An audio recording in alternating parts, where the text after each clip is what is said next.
Hey everybody, what's up? We're just getting situated here. Thanks for tuning in to Fun Speculation. We got, again, more coverage of all this gaming craziness going on.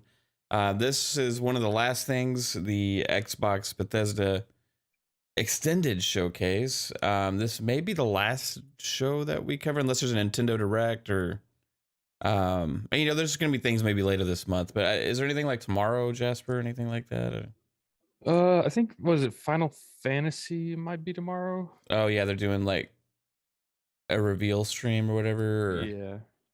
Final yeah. Fantasy VII Celebration, I think is what they're calling or some shit. We won't be covering any shows tomorrow for sure. But thanks for joining us, everybody. I'm excited to see what they got to offer us here for the extended showcase. It starts in 38 minutes, so we got some time to breathe. And I'm been going back and forth. Oh, by the way, yeah, shout out to Jasper for being here as always. What's up, Jasper? Yeah, all right.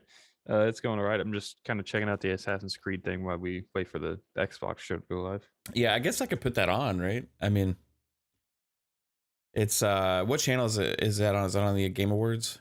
I just went to GameSpot. It was the first one on my list. Okay. So it might be on the Game Awards. Assassin's Creed. I'm just gonna search for Assassin's Creed. I don't really know what they have to show, but there's a yeah. Just throw it on in case they start to reveal a new game or something. I'll just have it on in the background. Like how they have it like almost your exact layouts. Yeah, those copycats. What's up? No, I'm just kidding. So I've been going back and forth trying to figure out, like what should Xbox Bethesda do for the second show? And I don't know. I don't know what they have planned, but I mean, I got a little bit of hopes up that there could be something kept for this show, but I don't want to like bank on it. You know what I mean? I think there could be. I mean, I think we know it's going to be like extended looks at some of the stuff from the other day, but on top of that, an interesting thing that came out today. IGN put out a trailer for a GoldenEye game documentary coming out later this year. So, really? Yeah, that's kind of like a documentary based on like the 64 GoldenEye game. Yeah, that's interesting timing. So maybe we'll get the GoldenEye remastered. Maybe be a shadow drop today. That or just like maybe Game Pass at the end of the month or something, because they still have. Yeah. That's where I'm like, there's got to be something they're holding to show at the end of this month, because they have not announced their Game Pass lineup for this month, really. Then there's a lot of talk of them having cut something from the show. And is that something that they would throw it in this show just to show something for the future? Or is it stuff that's just, what I expect is Halo, right? Yeah. I expect Halo to be here. I expect some kind of interesting information on season 3, maybe Forge stuff, maybe the co-op campaign, like a first glimpse. Because remember, the insiders are going to get access to the co-op campaign in July, so they could give us kind of a little talk about that. Run that down and maybe say, "Hey, sign up for the beta if you want to play this or something." Right. What's up, John? How's it going? What's up, Why So Serious? What's up, Retro Nerd? Ghost Fixter? How's it going, everybody? They could also go more in depth on the Forza expansion with the Hot Wheels, kind of giving us a look at what all is included in that. What I'm hoping for, because it's less than a year away, is more information on Wolong, even though it's not first party. I would like to go deeper into what that game is, because right now nobody knows what it is. And then I want to see more of High on Life, dude. I'm not gonna lie. Like that's a console launch exclusive coming this year in October, day one in Game Pass, and it looks really cool. They had it pretty early in their show.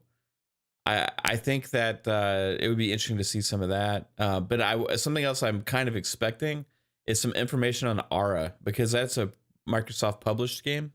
Yeah, I kind of expect it to be more first party studio stuff here, not like third party studio. Like that's why I'm kind of like hesitant on maybe like the Wolong or the High on Life game. I'm kind of expecting more of this to be like an internal kind of discussion between their studios. Right. So you're not expecting like a sit down with Hideo Kojima here. Yeah.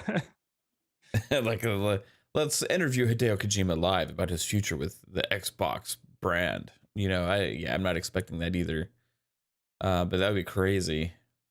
But like, if they did reveal something new, like, I wonder what it would be. If I don't think it will be like a big surprise if it's new. Like, I think something new might be like, it could be like Age of Empires console edition. So like it's new, Yeah. but it's not new, you know? Mm-hmm. By the way, guys, this is on the screen is Assassin's Creed Origins. At the update on that game is insane. Like, it just changes it completely. Yeah, just before this, they announced that Valhalla is going to have more free DLC for another year or something. Okay. So if you like Valhalla, you're getting another year of DLC for free. Right. I wonder when we'll get. Is that maybe what they were talking about for what's going on with Assassin's Creed for the year? Or, you know, I don't know. Are we going to get an Assassin's Creed game this year, or is it going to be next year? I'm not sure. Like, I think they might like surprise us with a trailer at the end of this, but I'm not too sure. Yeah, I'll turn the volume up if we get that. I'm not also sure how long this is going to last either, so it could go into the Xbox show. Yeah, I'll definitely stop it if it does. Why So Serious says, I hope they surprise us with something. Yeah, I do too. I hope there's like one good surprise. I mean, last year's second show, I enjoyed it. I didn't go in with like any kind of crazy expectations. We got some cool news there last year. There was that Wasteland 3 DLC, that expansion that was really cool. They had the Flight Simulator developer on there that was revealing more about Flight Sim. They had, I believe, Age of Empires was there. They talked to, and they showed us a trebuchet. One thing I would hope for is the console announcement of Age of Empires 4 at this show. That would be a pretty big announcement, I think. That would get some people excited. I would be excited if that happened. And that's something that I feel like they could surprise drop it in this month and just be like, and it's coming to Game Pass. Yeah, right. What's up, Chris Jones? What's up, Retro Nerd? What's up, Andrew Cullinane? Omitoni says, what up, Mav and panel? In my opinion, dev diaries are the best. I hope they do studio visits rather than just couch interviews.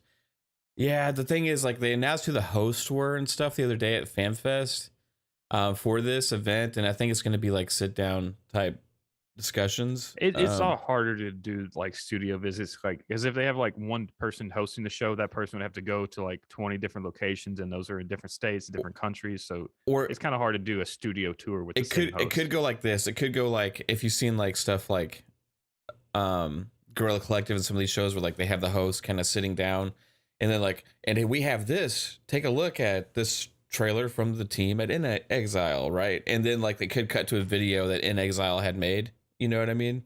Yeah. About stuff that's going on at their studio. But In Exile is a bad example because I already said they're not going to be here today. But maybe we could see something like that from like a Compulsion or like any of these other devs, you know? It's not something I would 100% expect, but it's something I would like to see. But regardless, I would love to see more dev diary type videos released throughout the year from the different studios. Now, you don't necessarily have to do like big in-depth videos and stuff like that, but maybe just like have a crew kind of go into the different studios like once a year and kind of like film and just do a couple of questions here and there to different devs. Take like 10 minutes away from like 5 different people. Go back, splice the footage together with some kind of like trailer that like they hired a team to make, and you know, put it all together and then kind of release that. Like, I think that's also just difficult too with coming out of the pandemic. Studios are just kind of now starting to get back together and stuff. And stuff like. Yeah, you can't really do that when people are working at home. You're gonna you just go into an empty office building or going to people's houses. You know, like see their like kids running around with like toy dinosaurs in the background and shit. You know, hey baby, what's up?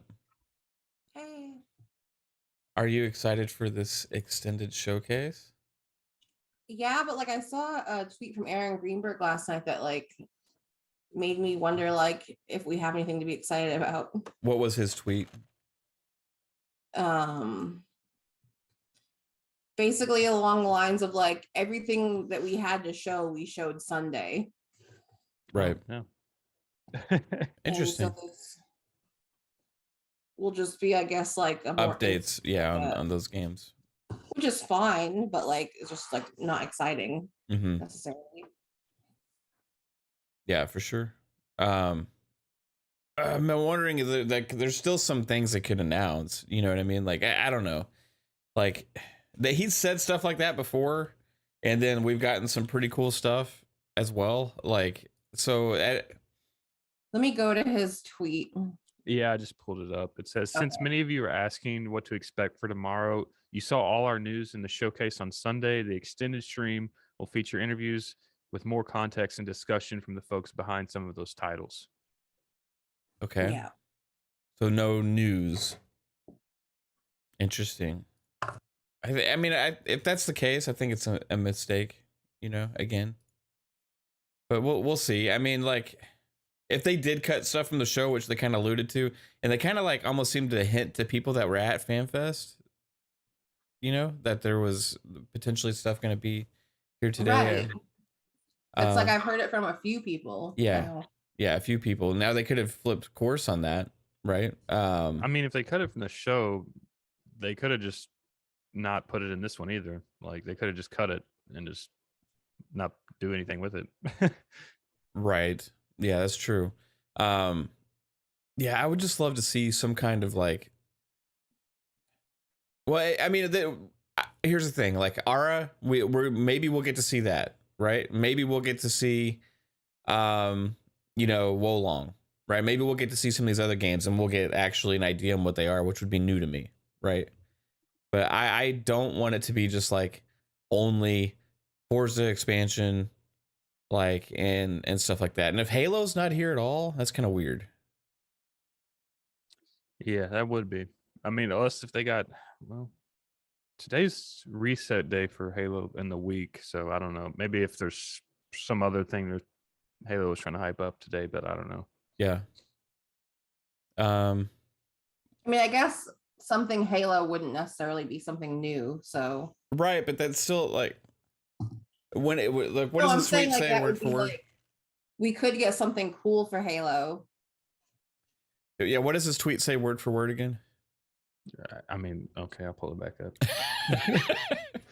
I like to dissect these things. You could just bring it up on stream. Yeah, I couldn't find it. It was like 4 tweets down. Okay. If Matt doesn't see it I only looked not there. I only looked at 2. Oh no, here it is. So many are asking what to expect for tomorrow. You saw all our news in the showcase on Sunday. The extended stream tomorrow will feature interviews with more context and discussions with folks behind some of those titles. So some of the games that we saw on Sunday. Maybe that's all it is. But then there was a person who like tweeted out like a few days back, everything at this show is going to be new stuff.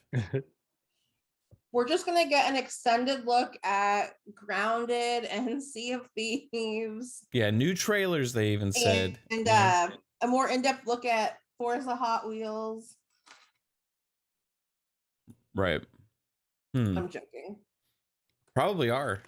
People are going to lose their shit if I... Well, that's kind of what the show was like last year, but we did get some announcements at the show last year. I'm not second show. Let's see. So Halo, Alvin said the community manager tweeted out last night. They said that the drop pod is ready for launch today.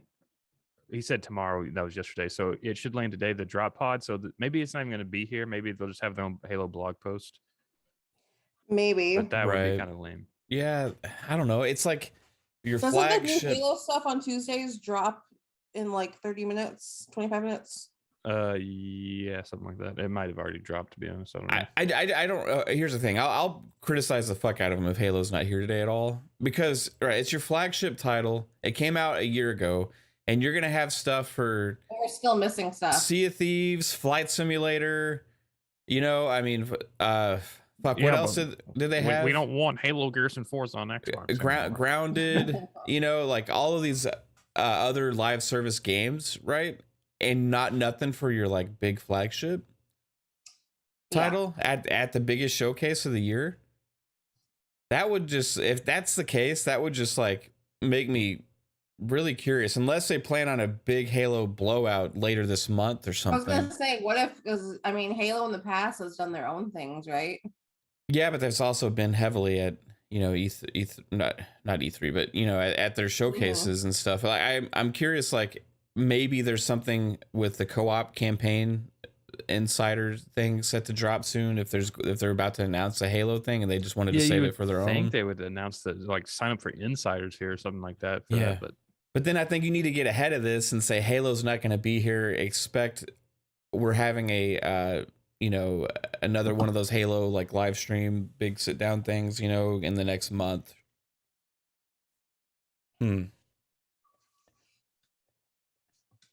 Tony says, I've heard from most people that they didn't want to see Halo at all to leave room for other games. Yeah, but that was at the first showcase, not this one, right? But that was before, when we thought there would be more first party present on Sunday. Like, I've not wanted Halo at the first showcase either. I didn't want Sea of Thieves at the first showcase. I didn't want Fallout 76 at the first showcase. I didn't want Elder Scrolls Online at the first showcase. I didn't want Grounded at the first showcase. I wanted new games, and that's it. You know, I didn't want existing game updates at the showcase. That's what this show was for me. But you've already done that in the first showcase for those other games. So I was like, okay, so now get the Halo on this showcase, right? Like, because that's the big one, that one that actually, like, regardless of how people feel about it right now, it's the biggest title, most important one for Xbox, really, you know, like for their history. So to not have it at all would be kind of, that's why I hate weird. I'm tired of Halo, Gears, Xbox, and Forza every year. It's like, well, I mean, that's your fucking biggest games. Like, it's what your Xbox is known for. Show it off, you know? Yeah, that'd be like, I don't know.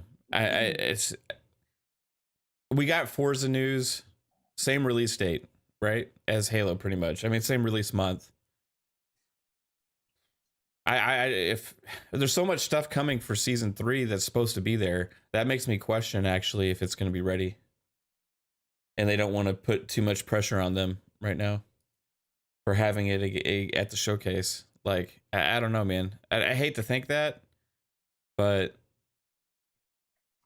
I can't think of another reason why it would be absent, unless there's a big blowout coming soon. I mean, if the drop pod thing that they're putting out today is just not like worth talking about, really, if it's just like, and we're fixing this small bug, then I can see why it's not going to be here. But yeah, I mean, usually they have news ready for shows like this time. You know, it's when you prepare the news for the future, you know, like it just doesn't make sense. I mean, even Sea of Thieves had like a song trailer for season 7, and they didn't hardly show anything in it, like except for like you can customize the name of your ship and save and cabin and stuff and save loadouts. I mean, that was it, like in that trailer. And there's a whole like 2 minutes of trailer with like a fun song that they did. That's where I think the in-depth thing will come into, like, play for Sea of Thieves. They'll actually go down like what the content's coming in season 7. Right. I expect that. I expect Forza. Halo's absence would be fucking mind blowing. I expect, so if that's all we're getting is games, I guess it's not, I can't read 100% too literally with what Aaron Greenberg said, because, you know, like he's done stuff like temper expectations or and he could like start until 1 20 minutes time Psycho. Yeah, and it could like also be like he's saying that's what it's about, but not like only about, right? I'm still holding out hope. Maybe it will be a couple more things. And again, we got to judge it afterwards. Like the first showcase was not what I expected at all, right? It's not what I wanted. It's not what I was hoping for. It's not what I expected. But at the end of the day, after walking away from it, I'm like, wow, it was really impressive stuff at the show. And I still came away like liking the show. Just wanted them to hit a home run. I wanted them to have a 10. And instead it landed at an 8.5, which for me is the only disappointing thing, is that they didn't go for the jugular and get that 10. You know what I mean? Because they could have, like, they held back. They held back on purpose because they put that 12-month restraint on. You gotta like kind of review it as a different show just because of that 12-month restraint. Like, yeah, but that's self-inflicted. You know what I mean? Yeah, I know. It's like because you kind of expect E3 shows to be like the next like 5 years of stuff kind of shown out, and it's like, oh, we're only getting stuff a year out. Yeah, okay. It's just like it's a self-inflicted like restraints of what you can show doesn't make sense. Like, oh, we're only going to show third-party stuff at this showcase. Like, that would be dumb, right? Too, you know, like, or that, yeah. Pretty much, right? But that was a state of play, like, yeah. So I don't know. Maybe Xbox will start doing things like that, like smaller shows. Well, they need to. They're going to have way too much shit to show, and that's what it comes away from this show is like, there's so much stuff left on the table that they could have showed to people and they didn't, and it gets people questioning things, right? Because you're not showing up confident, you know. Mm-hmm. I that's what I thought. That's what I think too, Chris. But like, I'm hope last year they still had a couple cool announcements in there, like with the Wasteland expansion, you know, stuff like that. Was really cool stuff, you know. So I expect that we're gonna get some interesting news. I hope that. It would just raise a lot of questions for a lot of people if Halo's completely absent, you know? In other news, Little Caesars was just named the official pizza of the NFL. Was gross. It? Wow. And people are losing their shit over it. Yeah, because Little Caesars is gross. No, it's not. It's the worst pizza. It's one molecule away from plastic. However, it's still enjoyable for me. Like, I don't know what it is. It's like a nostalgia thing for me. See, when we were kids, Jasper, when we went to birthday parties, we had the what was it called? The Big Giant or the Bigfoot, I think? The Bigfoot. Yeah. Every birthday party you went to, they had the Bigfoot, and it was this big ass rectangular pizza. Right, that came in a big cardboard thing with like a paper cover over it, and you slid it out, and there was this fucking huge rectangle pizza, and all the kids went and got their slice, you know, and that's just it was so cheap for the parents that it just became like what you got. So there's like this nostalgia feeling. I remember Little Caesars went away for like 10 years. Okay, and it came back. I see Chris Jones hating on it too. Someone made a really funny comment. Let me find it.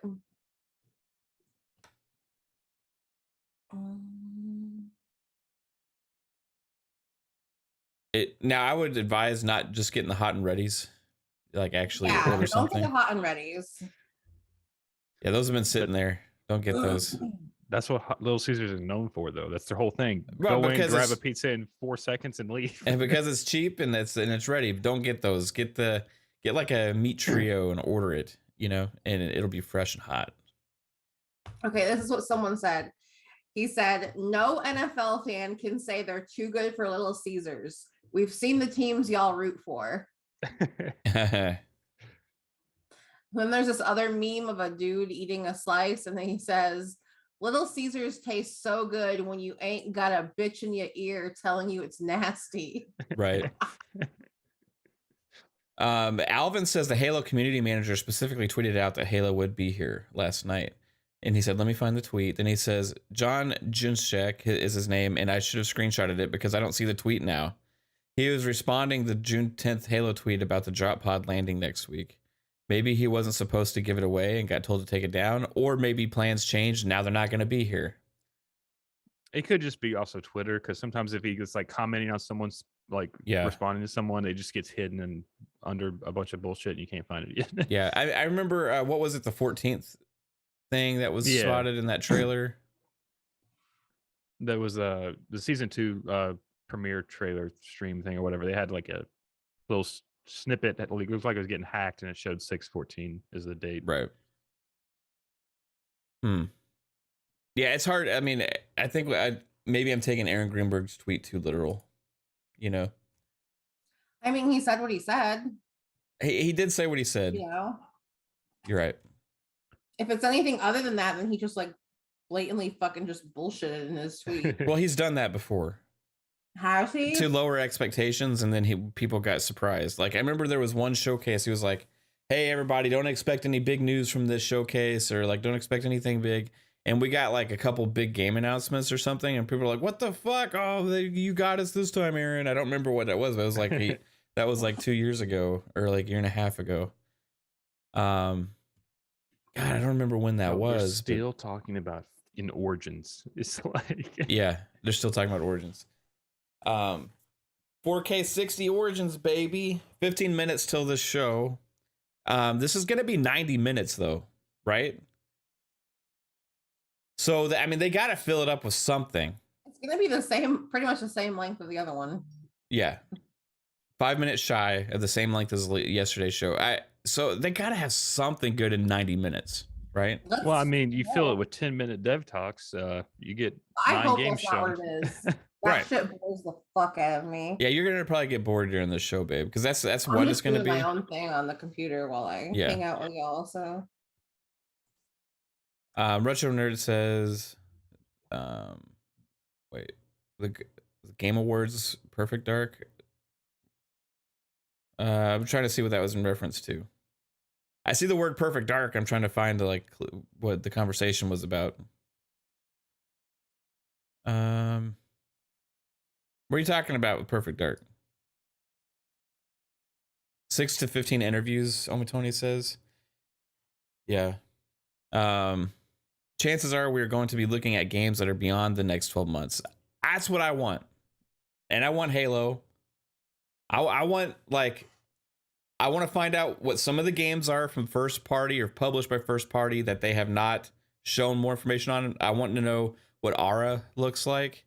I want to know more information on that some of the Game Pass games that are coming later this year and early next year. Like I want to see what's the fucking game?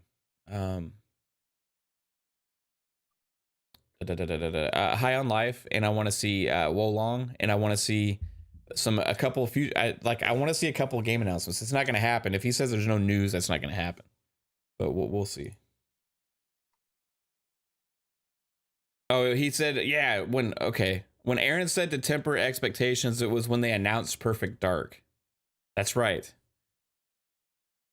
So maybe he's just saying that just to cool off everybody from yesterday, and was just like, he's gonna say, "Got you guys." Blah blah blah. Maybe blah. he said that because you'll see Perfect Dark, and then you won't hear anything about it for a couple of years. So don't get too excited.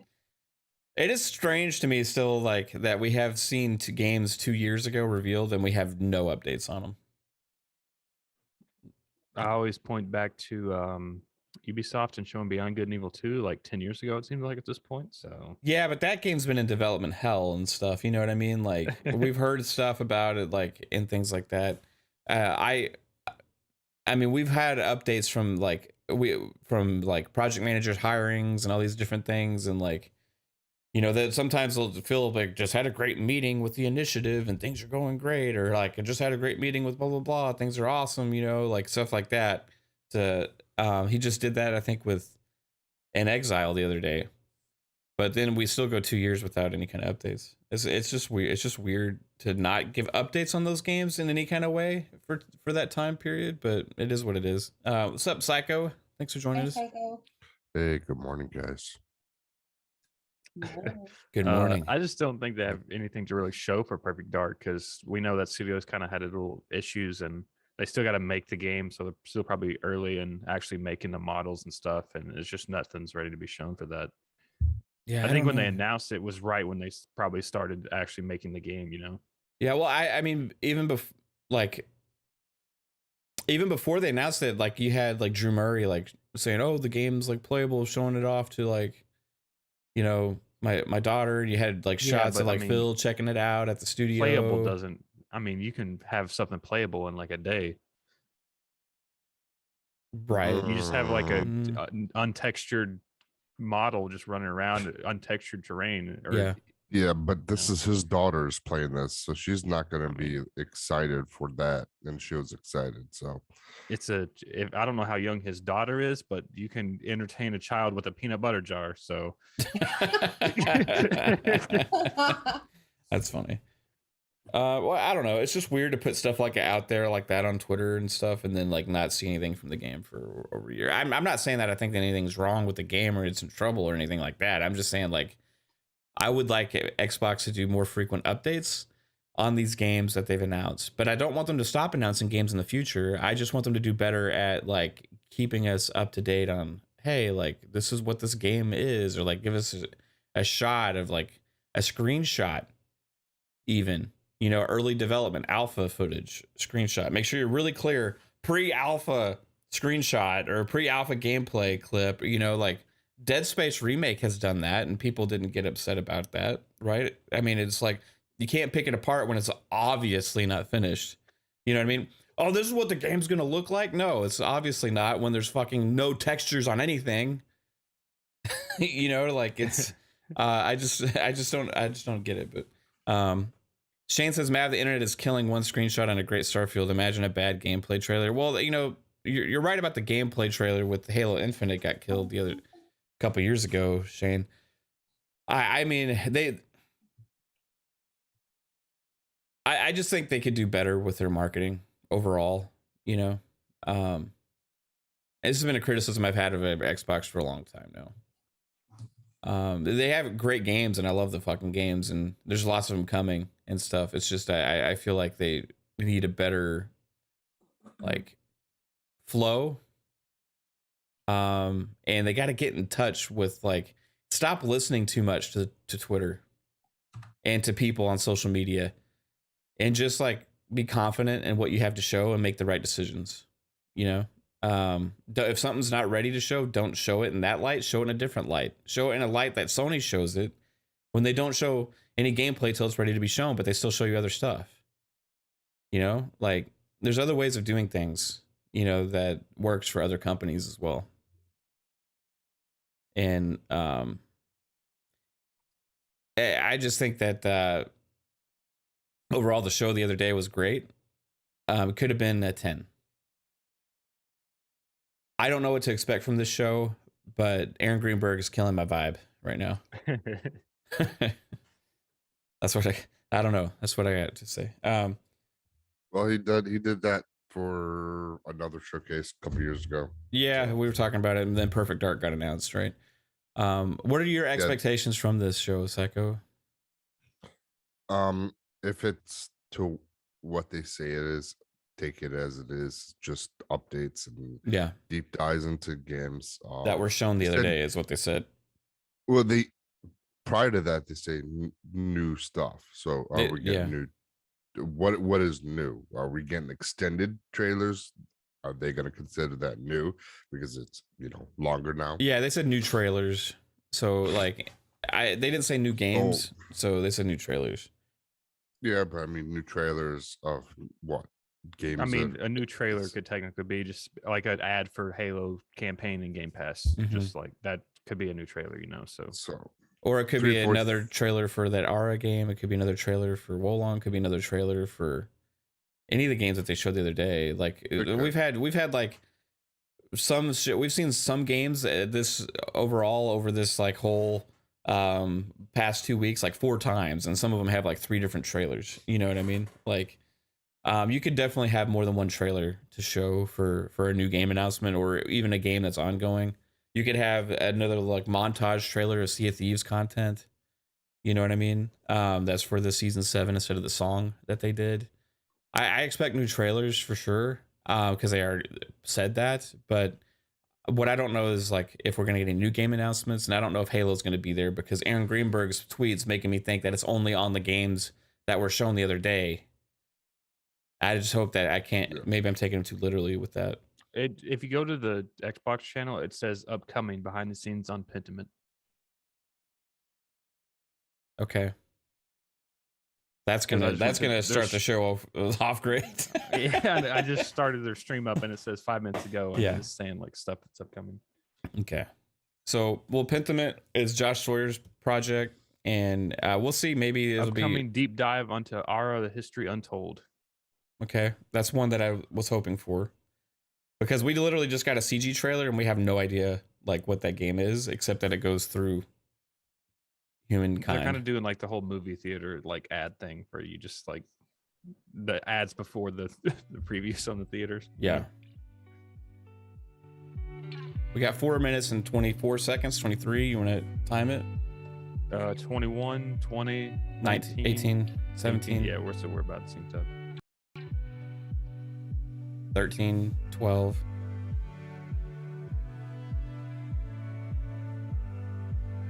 People saying Pentiment is Game of the Year candidate. I know some people that are really excited for that game actually now. Like Pong's into it. I think Lady's into it. It's not really. You Are Psycho. It's not. Yeah. It's not something that appeals to me looking at it as it is right now. But we'll see. You know, maybe deep dive on Minecraft Legends coming up. But you can't. Here's the thing. Like you can't shit on games that like other people are excited for just because it's not for you. It's like saying, oh, this shouldn't even exist. This is bullshit. How do they waste their fucking resources on this kind of stuff? It shouldn't even be here. You know, that's fucking stupid. Now I'll say that that's the wrong attitude because that game may be for a lot of people, right? Like it's not, the show isn't, these shows aren't tailored for each individual. They're tailored for a bunch of individuals, right? So you got to try and take away from the things that you like and don't like. I just hope fucking Halo's here.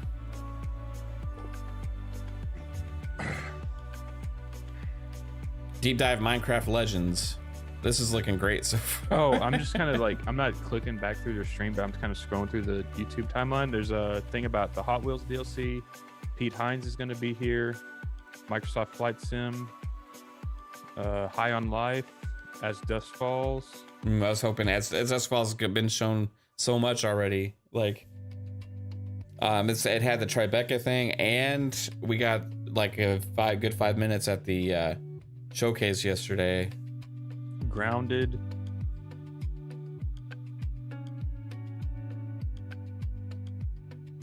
Can't read what that one says. It's too small. Minecraft Legends will probably be the most played game from the Sunday show. You may be right, dude. Minecraft Reddit has been going nuts. Wow.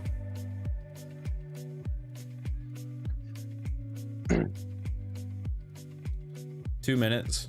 There's so many Minecraft people that it's an RPG, isn't it not? The new game announcement. Yeah, it's Minecraft Legends. Yeah, it's like a. I don't really know what it is, to be honest with you. I didn't really understand 100% what it is from that trailer.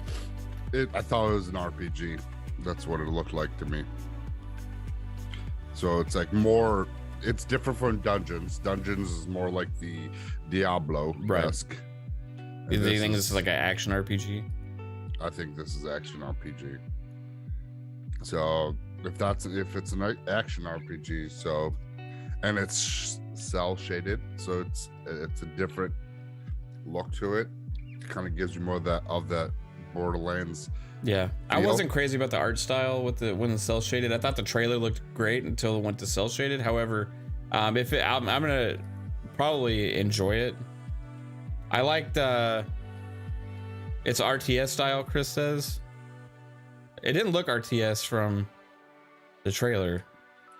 Yeah, it did not look like an RTS. To me, it kind of looked like the game called Trove, where you just like go into just like a procedurally generated world, and it has like random temples and dungeons, and you go in there, explore, get a chest, so you get like a better sword out of it. So it's kind of RPG in that way, where you just keep finding better gear and you more like build a house. Zelda-like RPG ways, right? With dungeon crawling, I mean not like skill trees and shit like that, but like loot based. But you just keep like once you clear out a world, you kind of go into a portal and it creates a new world, and you just keep doing that over. Right. Interesting. They said it was an action strategy game, right? But the strategy may come with like building your base or something and planning stuff. But it doesn't like a real like RTS for me is like I don't know, like more tactical, I guess I would say. Hey, we are a small snippet of Squanch Games, and Hi on live. we are here to tell you how excited we are to be a part of the Microsoft Games Show Extended. Game Showcase Extended. You know, Game Showcase Extended. What's the need for the extended? Why add that extra word? It's like, is there one that's not extended? And that's why? We're getting nods. There is a not extended one. Okay. And that one's just called without the extended. So that's just called there's the normal one. I know what this is. Yeah. Well, hey, look, we're happy to be a part of it nonetheless. Okay. Be bad, but they were on the main show too. So he, you know.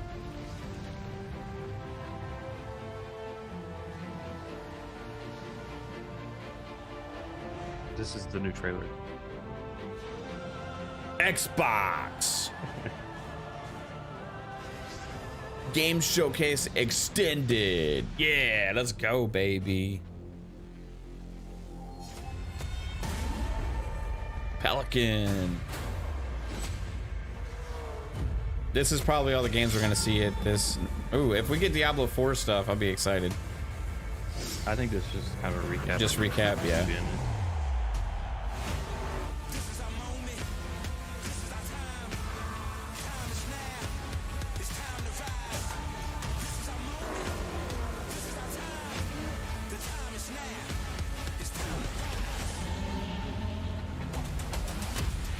That's the gatekeeper Vin himself. Supposedly, Vin Diesel said you're not a gamer if you aren't excited for Arc 2. I guess I'm out of this family then. Yeah.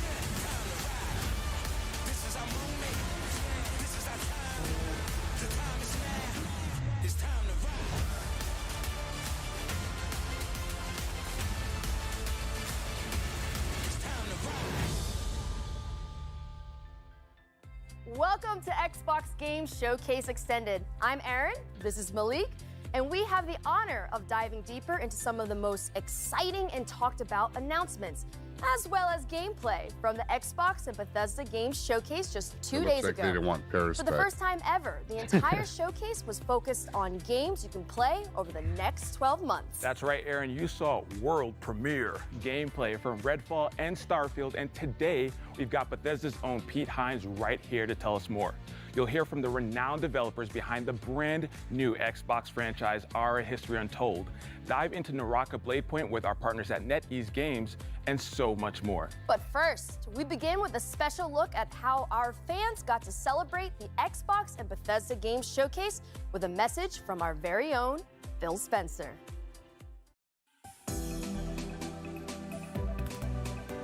I don't know why you said that, but you're out, bro.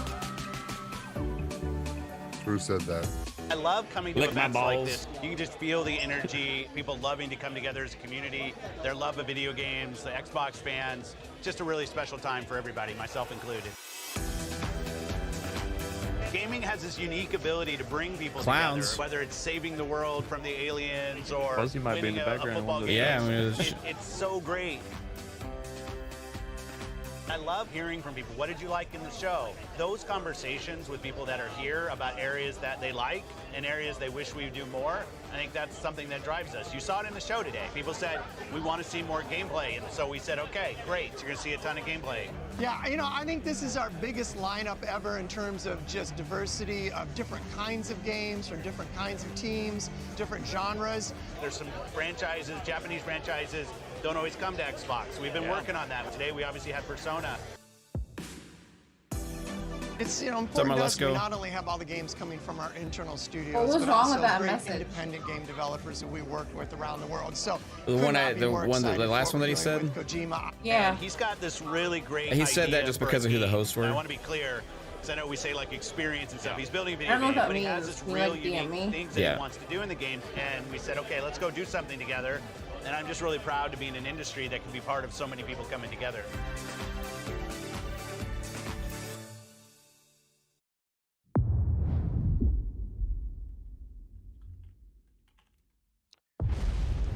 Console launch exclusive.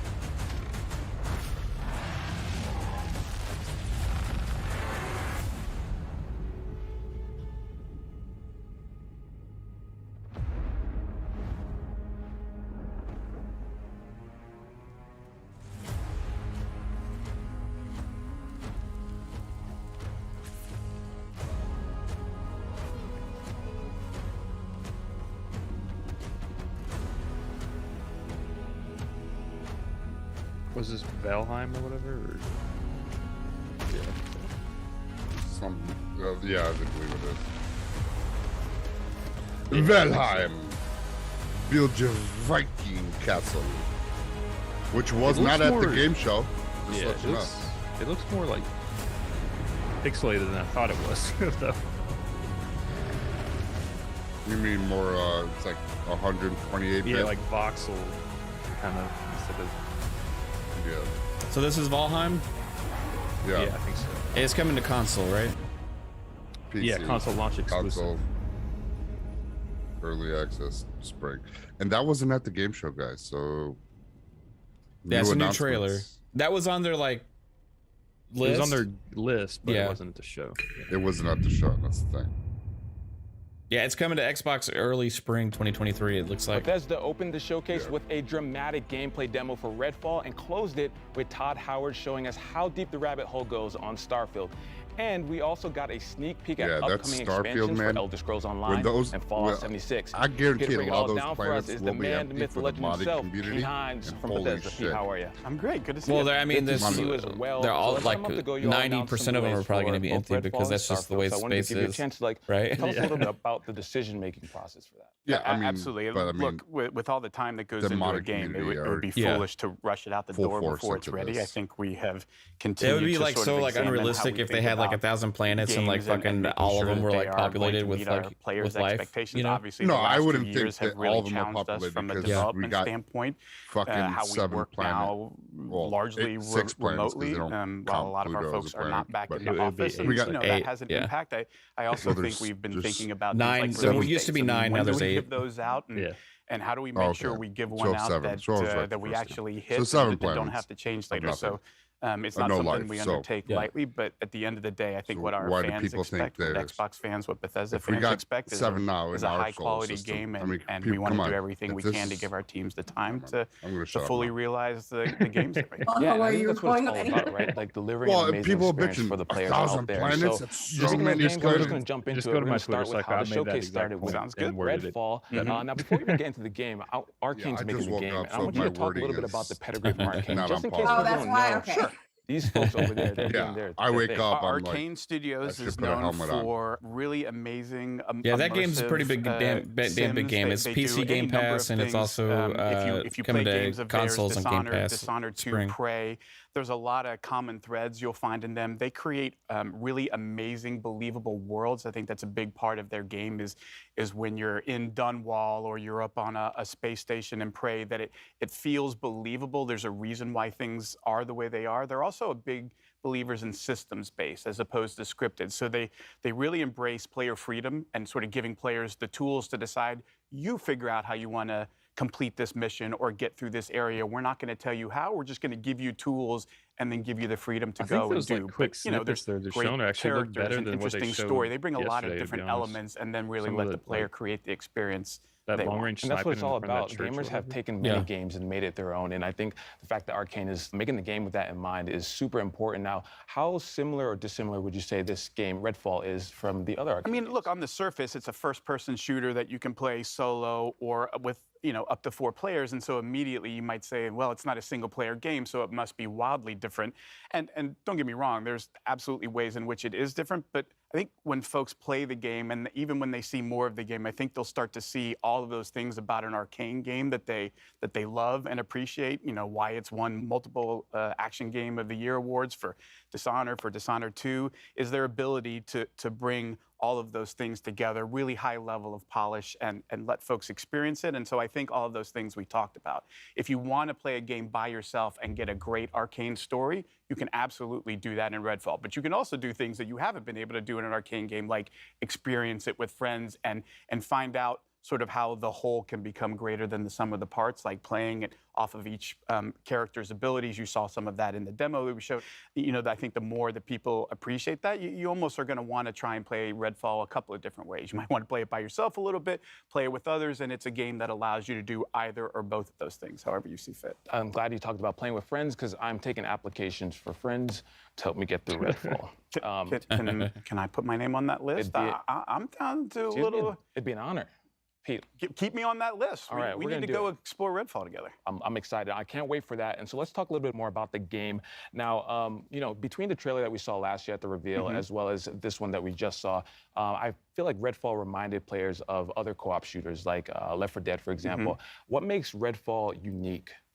Again, it's one of those things, like if you watch just like combat footage, you might look at Left 4 Dead or Back 4 Blood or any of these things and go, oh, I see multiple characters facing a bunch of enemies, and like, so it's the same game. But I think that would be doing a disservice, that it's all of the things that take place in between the combat as well as the combat itself, sort of combining different skills and abilities in the way that you do, you know, Layla dropping down an elevator using her powers that Jacob can use to get up top on a roof and provide cover. You know, you have different characters who play roles really well, how you choose to use Brebone, the robot, all of those things come into, again, allowing the players not to say, here's a set of rules and you can only use, like, no, here's just some stuff that you can go off into this amazing sort of dynamic, ever-changing world and sort of experience and explore for yourself. And you come back the next day and it'll look and feel like a different experience, even though you're in the exact same part of the game. I mean, I think those are the kinds of things that Arcane does that really bring that sort of extra special element that makes their game so compelling. Yeah, compelling and fresh. So I'm excited for Redfall, and you said it here for everyone to see that we're going to be playing together. So I'm going to hold you to that. Absolutely. You got the proof. All right. Can't wait. Awesome. So let's talk about Elder Scrolls Online. Now, I want to talk about the team philosophy, because I hear that the team is actually banned from saying things like, now is the perfect time to play. My least favorite saying is there's never been a better time to play a game. Like, we all say that. Yes, games always get better. We know that.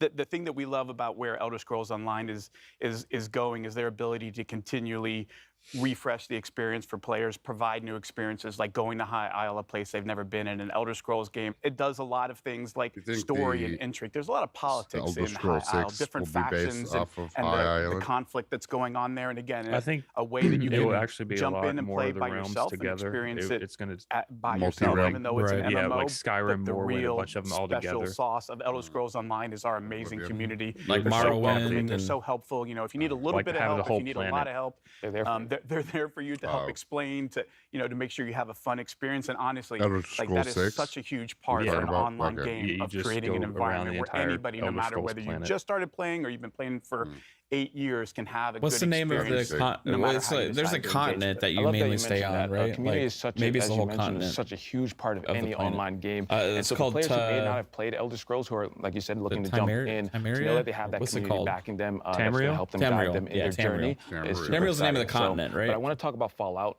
a little so bit. you can, huge maybe milestone it's all recently, Scroll 6 25 years of Fallout. It can rent a car even now.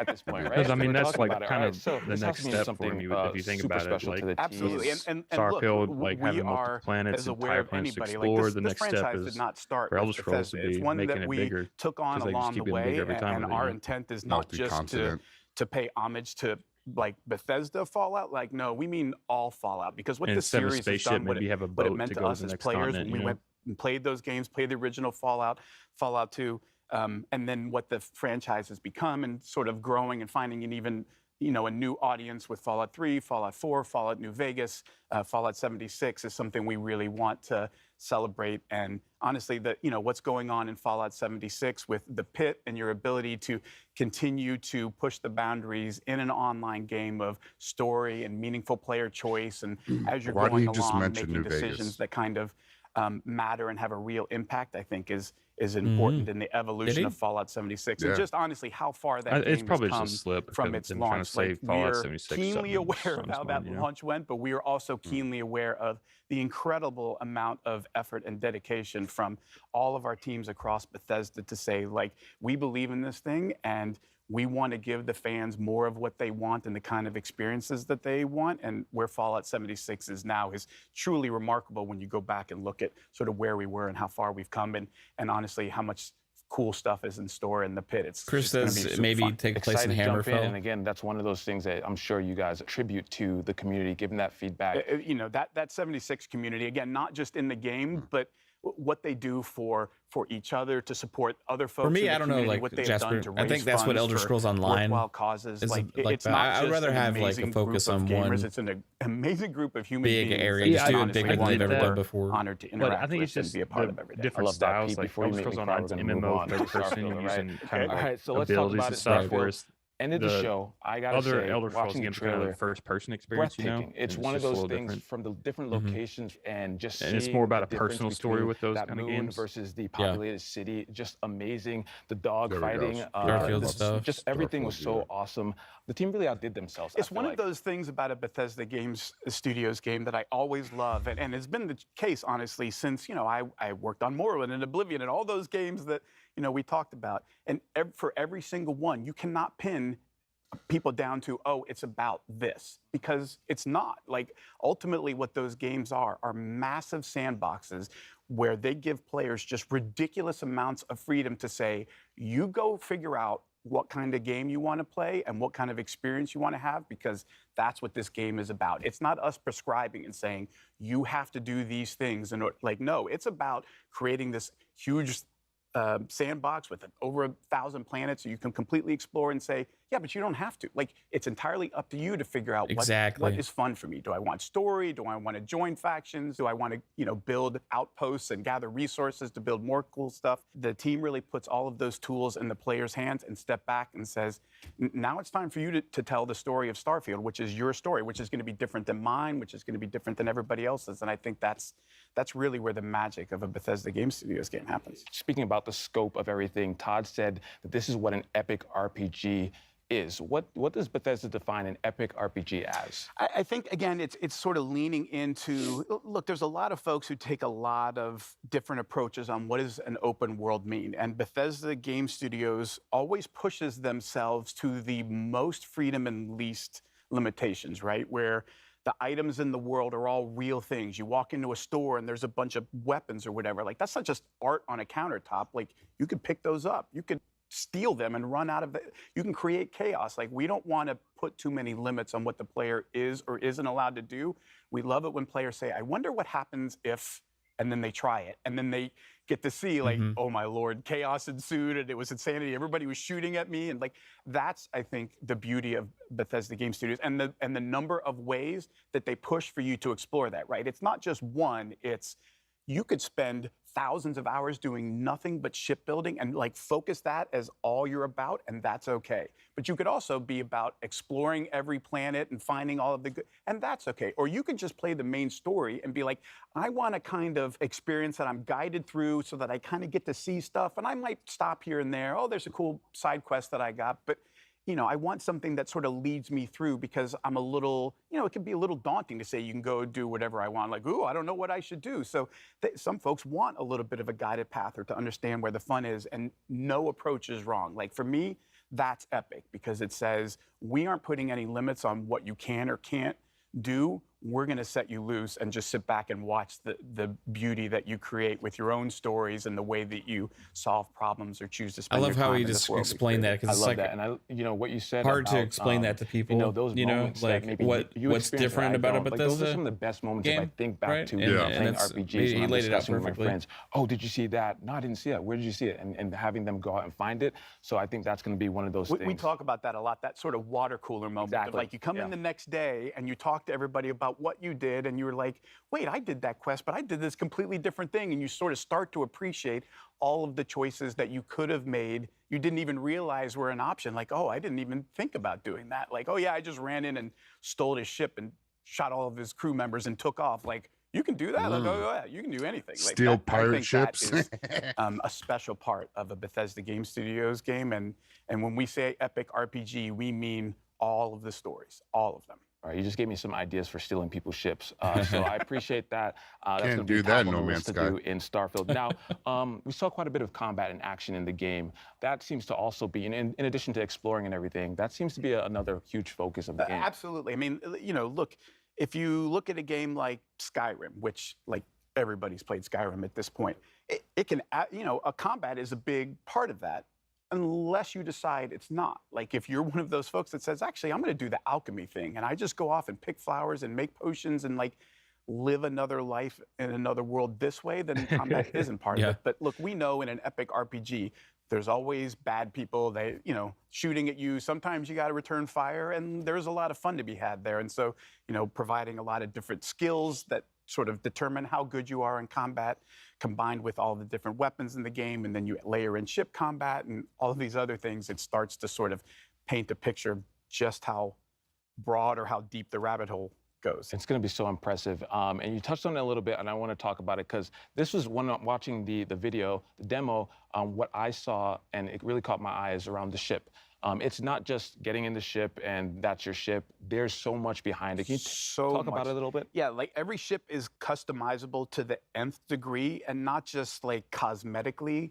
I want my ship to look like this or look like that, though obviously that's totally a thing that you could do if all you care about is cosmetics.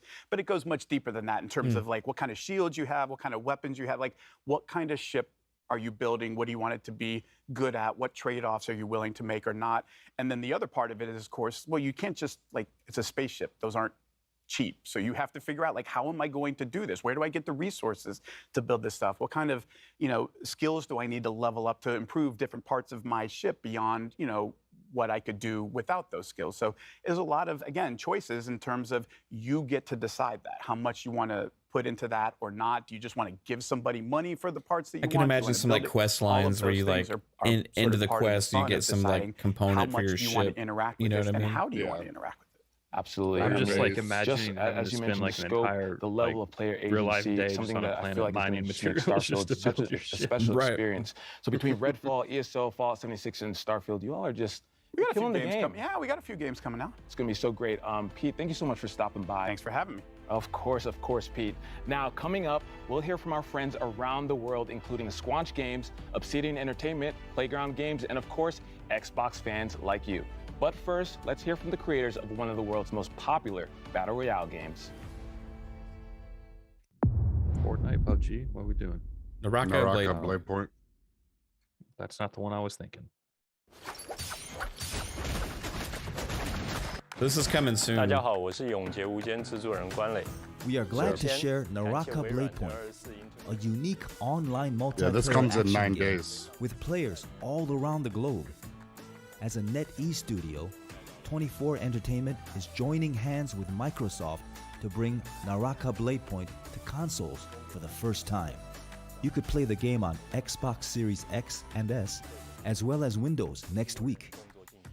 We're also joining Xbox Game Pass, right on, lady. A platform with a huge player base and a vast, bright future. Naraka has been so well received on the PC platform. I am so grateful to the players for their love and support.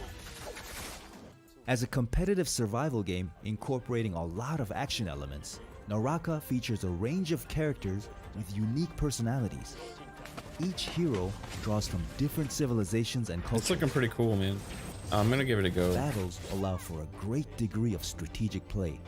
You've got a wealth I'm of just not melee really. and ranged I just don't weapons think I'm to a choose battle from, royale person. and a vast map. Yeah, filled with I like battle interactive royales. areas I to just don't know if explore. a melee battle royale. I tried Perhaps you'll Rumbleverse. I engage your wasn't really frozen samurai into it.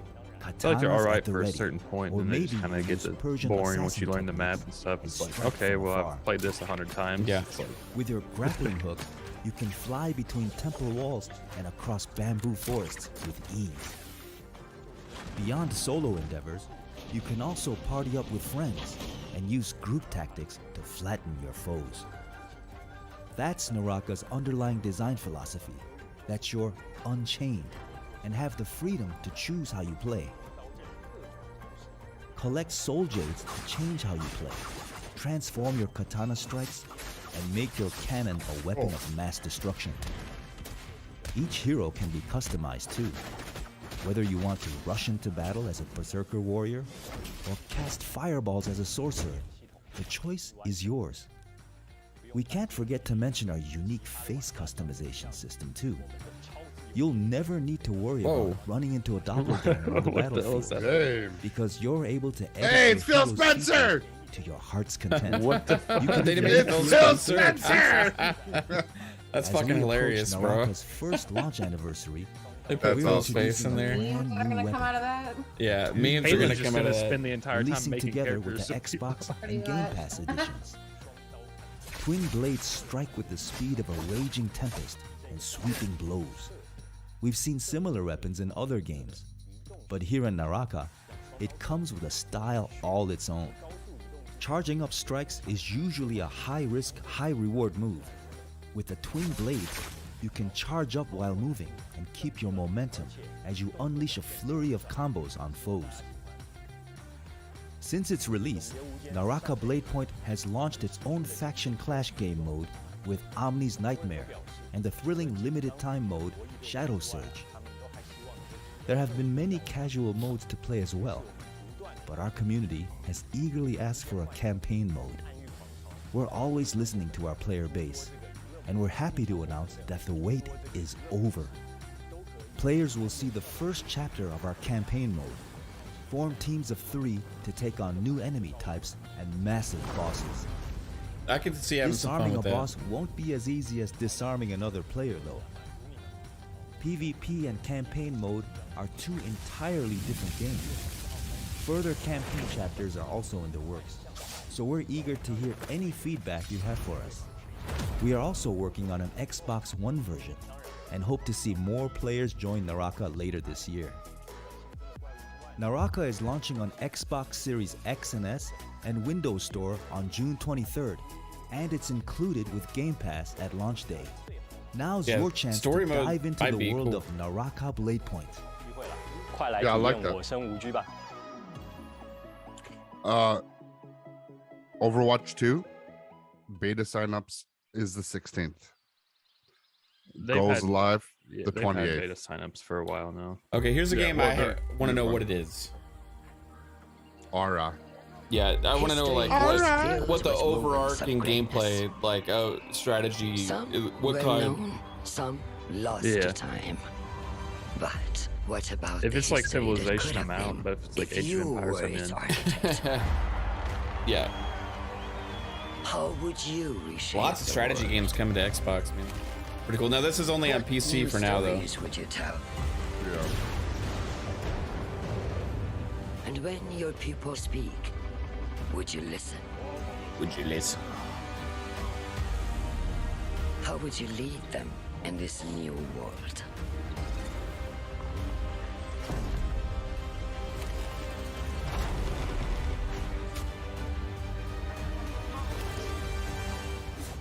History is filled with moments of greatness, but these will be yours.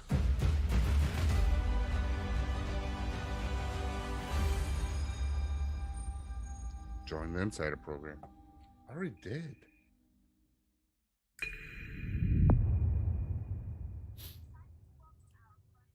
I'm excited to welcome our friends from Oxide Games for a closer look at their historical grand strategy game for PC called Aura History Untold.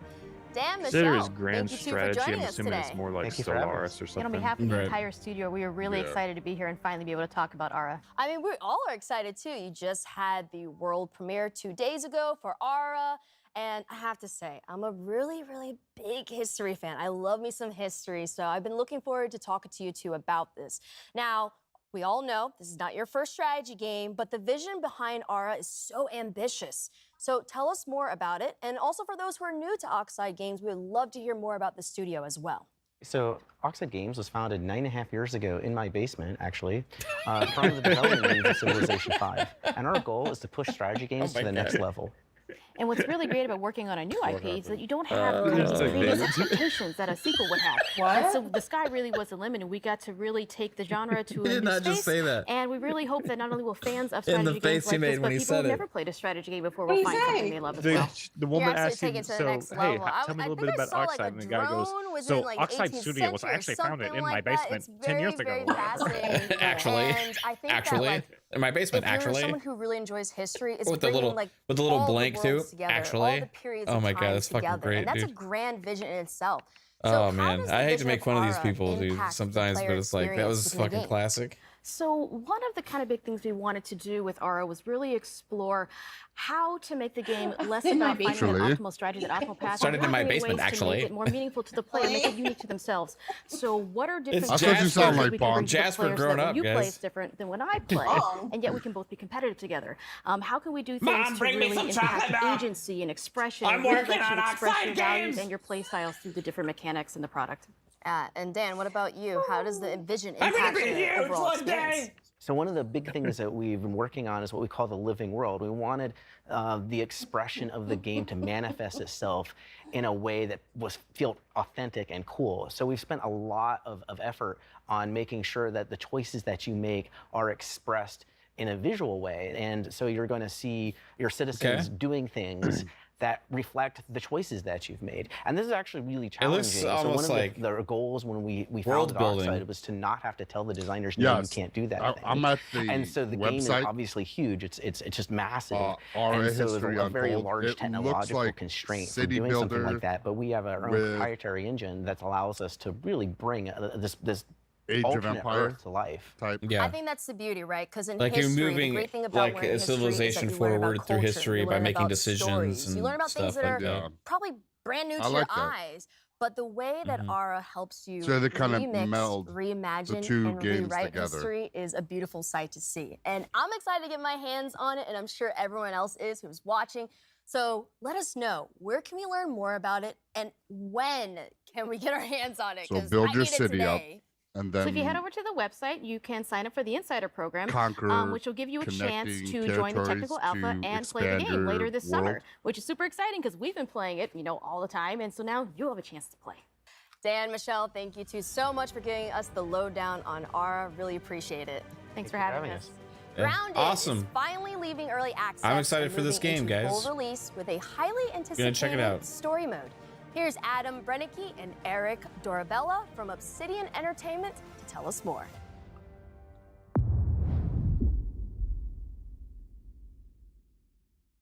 Grounded.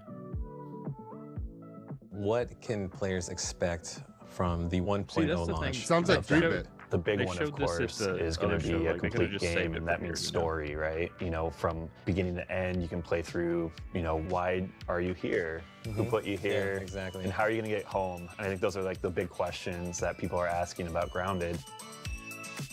Originally, Yeah, we I'm really excited just for wanted to make a this. survival game. And one of the jokes was, hey, what if we did backyard survival? Everyone was like, yeah, that's a very unusual idea, but I think there's something there. One of the things that we did early on was establish the art style of Grounded. Things started coming to life as we did the initial prototypes and seeing some of the cool things, like the first time we added the spider into the yard, seeing the reactions of people in the office, even jump scares, people screaming.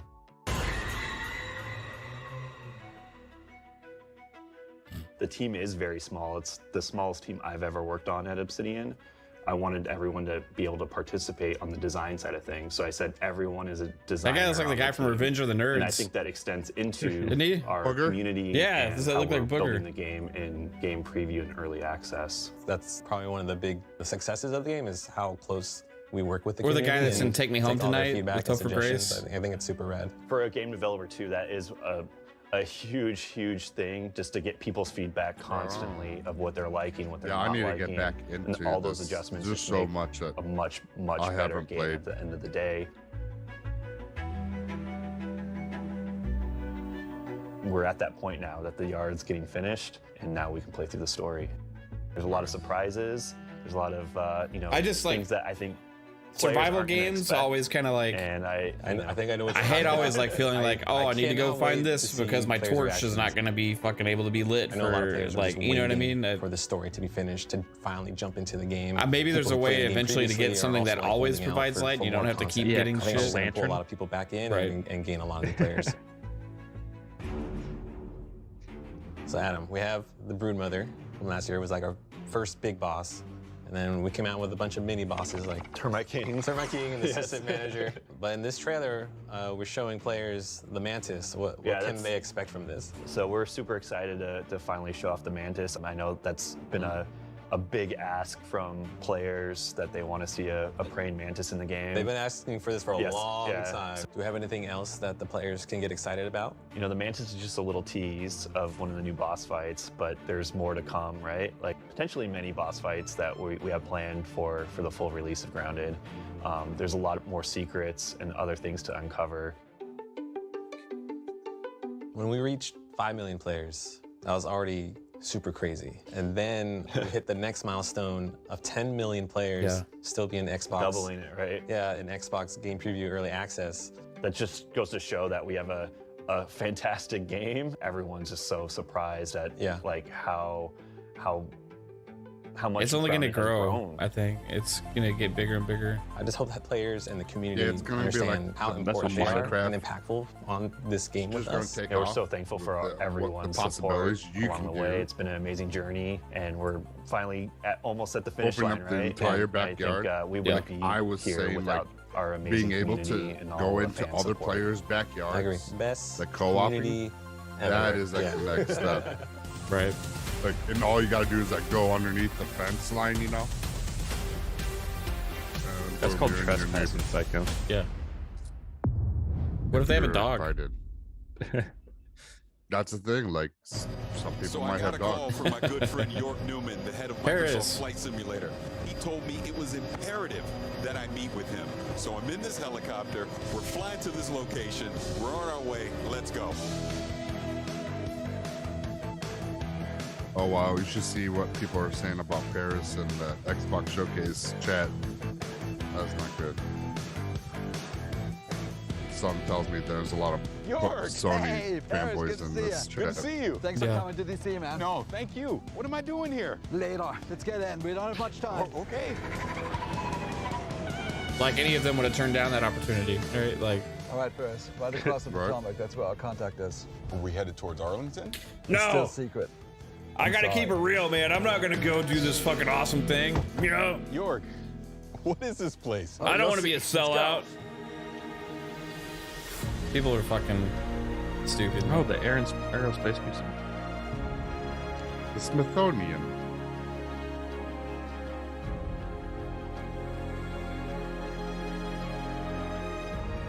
Wow, look at this place.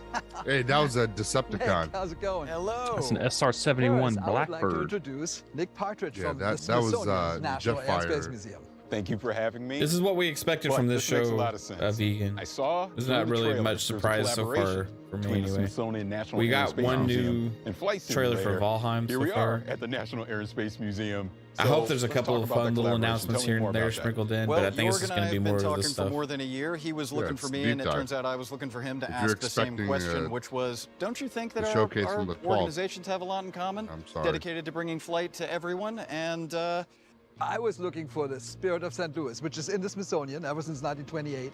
And the Smithsonian was gracious enough to give us a millimeter perfect scan, which is what we'll feature. I think it's awesome Paris is there. I like that Xbox is including people like that stuff. The world's foremost museum for air and space, the Smithsonian. Yeah. And Microsoft celebrating its 40th anniversary. It's a match made in heaven, and there's lots of things we can do. Yeah, authenticity, accuracy, access, it's all there. We're hoping that if everyone has as much fun in the community with the content that we initially collaborated on, a couple of our most historic aircraft, and some of the other aircraft in this center are already in the simulator, maybe we can jump in with both feet and do more in the years to come. Maybe even, who knows, we'll go crazy. We'll put the space shuttle in there. What? Oh, that sounds Yo, amazing. Darren, what's up, man? Member for 5 months. Says hi, everyone. Hi, Darren. How's it going, man? So keep your eyes peeled, stick together, and Shout York, out I've to got something Paris, special for you who right around here. Lurks in our chat. Check this out. This is my favorite plane. What, babe? The Junkers U-52. Oh, yeah. Shout out to Paris, who we know lurks in our chat. And that is an awesome plane. And as I look at all these planes around here, it makes me ask the question. Yeah, he's here for Jasper, though. Maybe not all of them, but we have a lot of them. In the 40th anniversary that comes out this fall, we already have 3. We have the Wright Flyer, the Spirit of St. Louis, and the DC-3. And we hope to get a few more. As Nick and I were talking, there's a lot of things we could do. Yeah, we started with the most Paris is iconic ex-military, ones, too. and, who knows? There's no lack of opportunity You know, I keep saying amazing because this place is amazing, and just like Flight Sim, actually, he signed up in his basement 9 years ago. What else is happening? It does seem like we're going supersonic, like the Concorde here. We've been doing a major update ever since we launched, every month since August 2020. And just today, we're actually launching World Update 10. And guess what?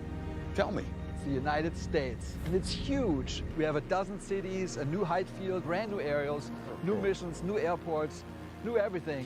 And as always, it's free. And check out this beauty. This is the Beechcraft Model 18. They call it the Twin Beach. It's a famous plane, and that's also launching today. And it's a great coincidence. It's actually a huge coincidence. Jorg's been working on that Beechcraft since before we met, but it's a great example of how much we already had in common. So Jorg, what can we expect the rest of the year from Flight Sim? We have a ton of great things coming up. So today is World Update 10. We have 2 more World Updates, one in August and one in October. And then in November, we have the big 40th anniversary edition, which will be an absolute delight for anyone who loves aviation. Okay, that 40th anniversary edition. Tell me more about that. Yeah, so we're celebrating by bringing back some of the planes from the old Sims, like from Flight Sim 10, 9, 8, even before that. And we're restoring some of the old missions, and we're bringing back some of the airports that were in those editions. So it's a real celebration of the franchise. So this celebration is not only of the franchise, but the past as well. And we're also adding brand new things on top of it, like that the community really wanted. For example, helicopters. Sobo wrote a brand new fluid dynamic system to make all that work. And then we're adding gliders, which is a completely different way to experience the planet. It's just you and the wind. Right. And then the last one is we're bringing, it's the biggest deal for simmers, a brand new real-to-life airliner, the A310 from Airbus, by a brand new partner called IniBuilds, a great development team. In fact, of the 10 planes we're bringing, most of them are created in collaboration with third parties. So it's a really cool way for us to integrate with the creator community. Now, how do I get this? If you're on Game Pass, if you already own Flight Sim, the 40th anniversary edition is a free upgrade. This has just been an incredible experience, seeing all these planes and going through the history and everything that's coming to Flight Simulator. I mean, thank you so much. Thanks for coming to DC. Paris, thank you, Nick, for the great collaboration with the Smithsonian and for kicking off the 40th anniversary edition of Flight Sim. It's been wonderful. Thank you so much. Yeah, thank you.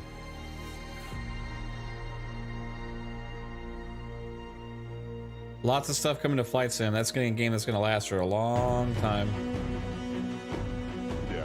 Today was a good day, but now I have a need for speed. I'm headed to the danger zone, baby. Oh my God.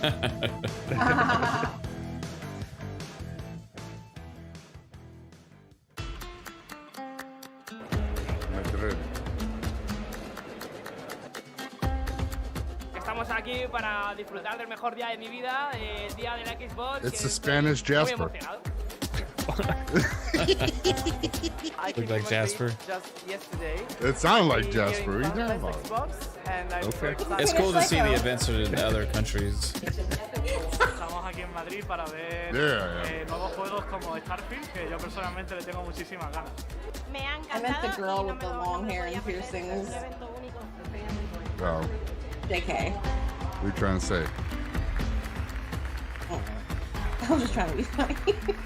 Lui Gaming. Okay. Just a patient. Me ofrecen algo que no encuentro.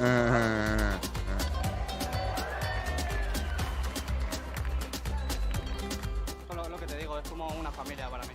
Me ha parecido genial y un cierre para un evento así maravilloso. Just the passion that people have. Oh, they were doing the nails at FanFest? Oh, we missed out. That wasn't a girl. Damn it! Damn it! Damn it! Damn it! High on Life. Here we go. Hey, we're just a snippet of Squanch Games, and we're here to talk about High on Life, our new action adventure comedy Metroidvania first-person shooter that is nothing at all, a little bit like Microsoft Excel. All right, you're a bounty hunter now. You gotta help me rescue my friends. They're Gatlians just like me.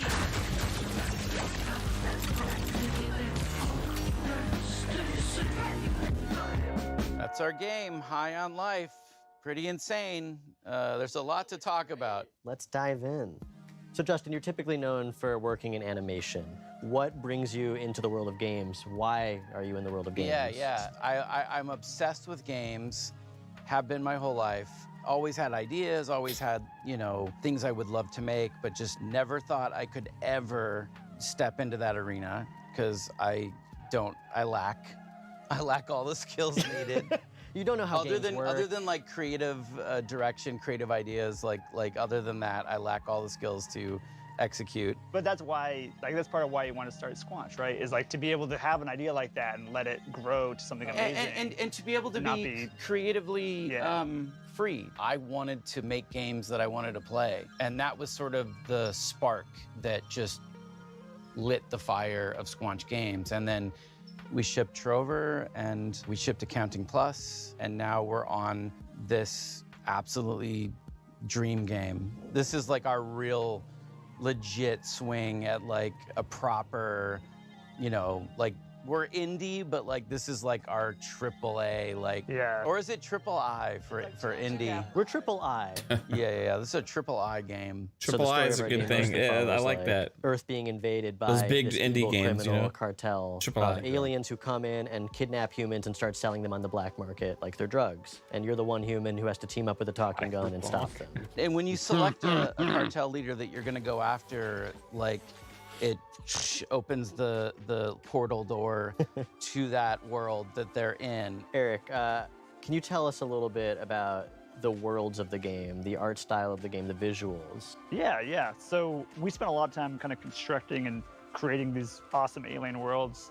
Myself and Micah Ford, who is our art director, him and I worked like a ton on the sort of art direction of the game. He really kind of landed in this space, which was kind of Blade Runner meets the Muppets. So we're trying to capture that feeling with all of our characters, especially our aliens. And then each world is its own kind of unique flavor, right? I think some of the ideas came from very kind of core thoughts. Like we want to have an awesome alien, like drug-dense spa on an asteroid. And yeah, what makes me really excited is the sort of really clear and like, it's almost deceivingly simple narrative, right? Save the Earth, humans or drugs, talking guns. Ta-da. So Alec, who are the guns? What's their deal? The guns are these talking alien Gatlians. They're all shaped somewhat like a gun you'd find on Earth, but they've evolved to be just gun-like in their own way. And so this race of Gatlians each has their own unique personality, their unique set of abilities, and you're gonna be rescuing them from this evil alien cartel, and together, you gotta stop the bad guys. And get more Gatlians. Yeah, collect more Gatlians. Yeah, a lot of players are gonna have very different experiences depending on what gun they favor.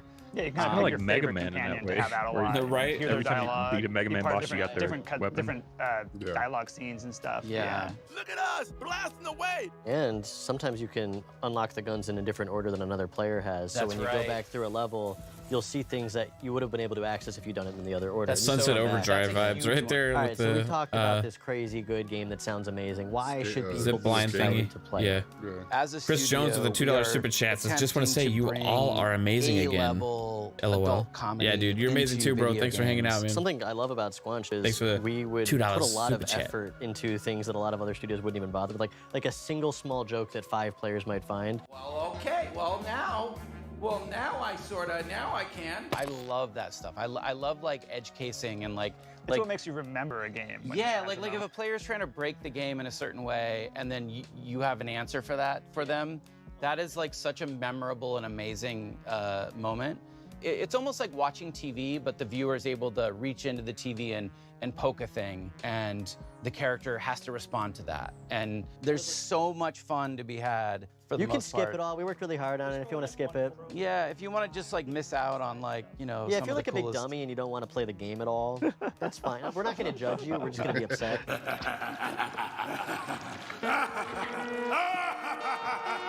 October. Yeah, I'm excited about that game, bro. Yeah, it's a lot of fun.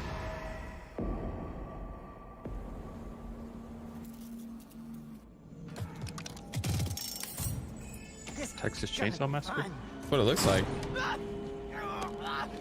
Yeah.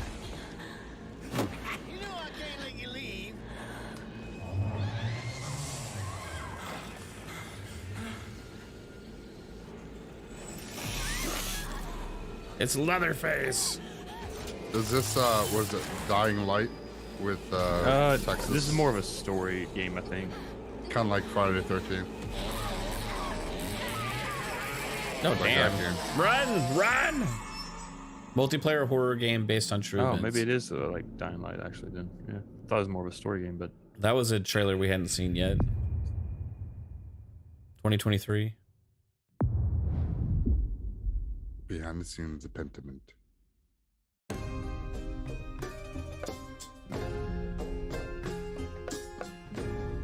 Pentiment is a narrative adventure game set in 16th century Bavaria, which is part of the Holy Roman Empire. You play a character named Andreas Mahler, who is an artist working at a Benedictine abbey. He gets involved in a series of murders and scandals and tries to unravel them over a period of about 25 years. The name Pentiment, it is specifically referring to paintings in which there's an older painting underneath the painting that you see on the top. And if you scrape away the top layer, you see what was left behind. This has a bunch of significance. Obviously, you're playing a painter, but also it has a lot of significance to the idea of history kind of being covered and uncovered over time. When I saw narrative-driven games with really distinctive art styles, I was inspired to make a historical game that focused on the unique art style of the early modern period that was really driven by the relationships between characters and the stories that played out over time.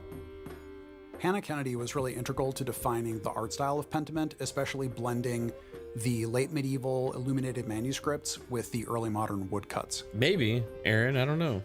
Yeah, so there's been two different new trailers for different games here so far. Wanting this to be a true to the history, but it's been known games. That's the thing. It's still been known games. Yeah.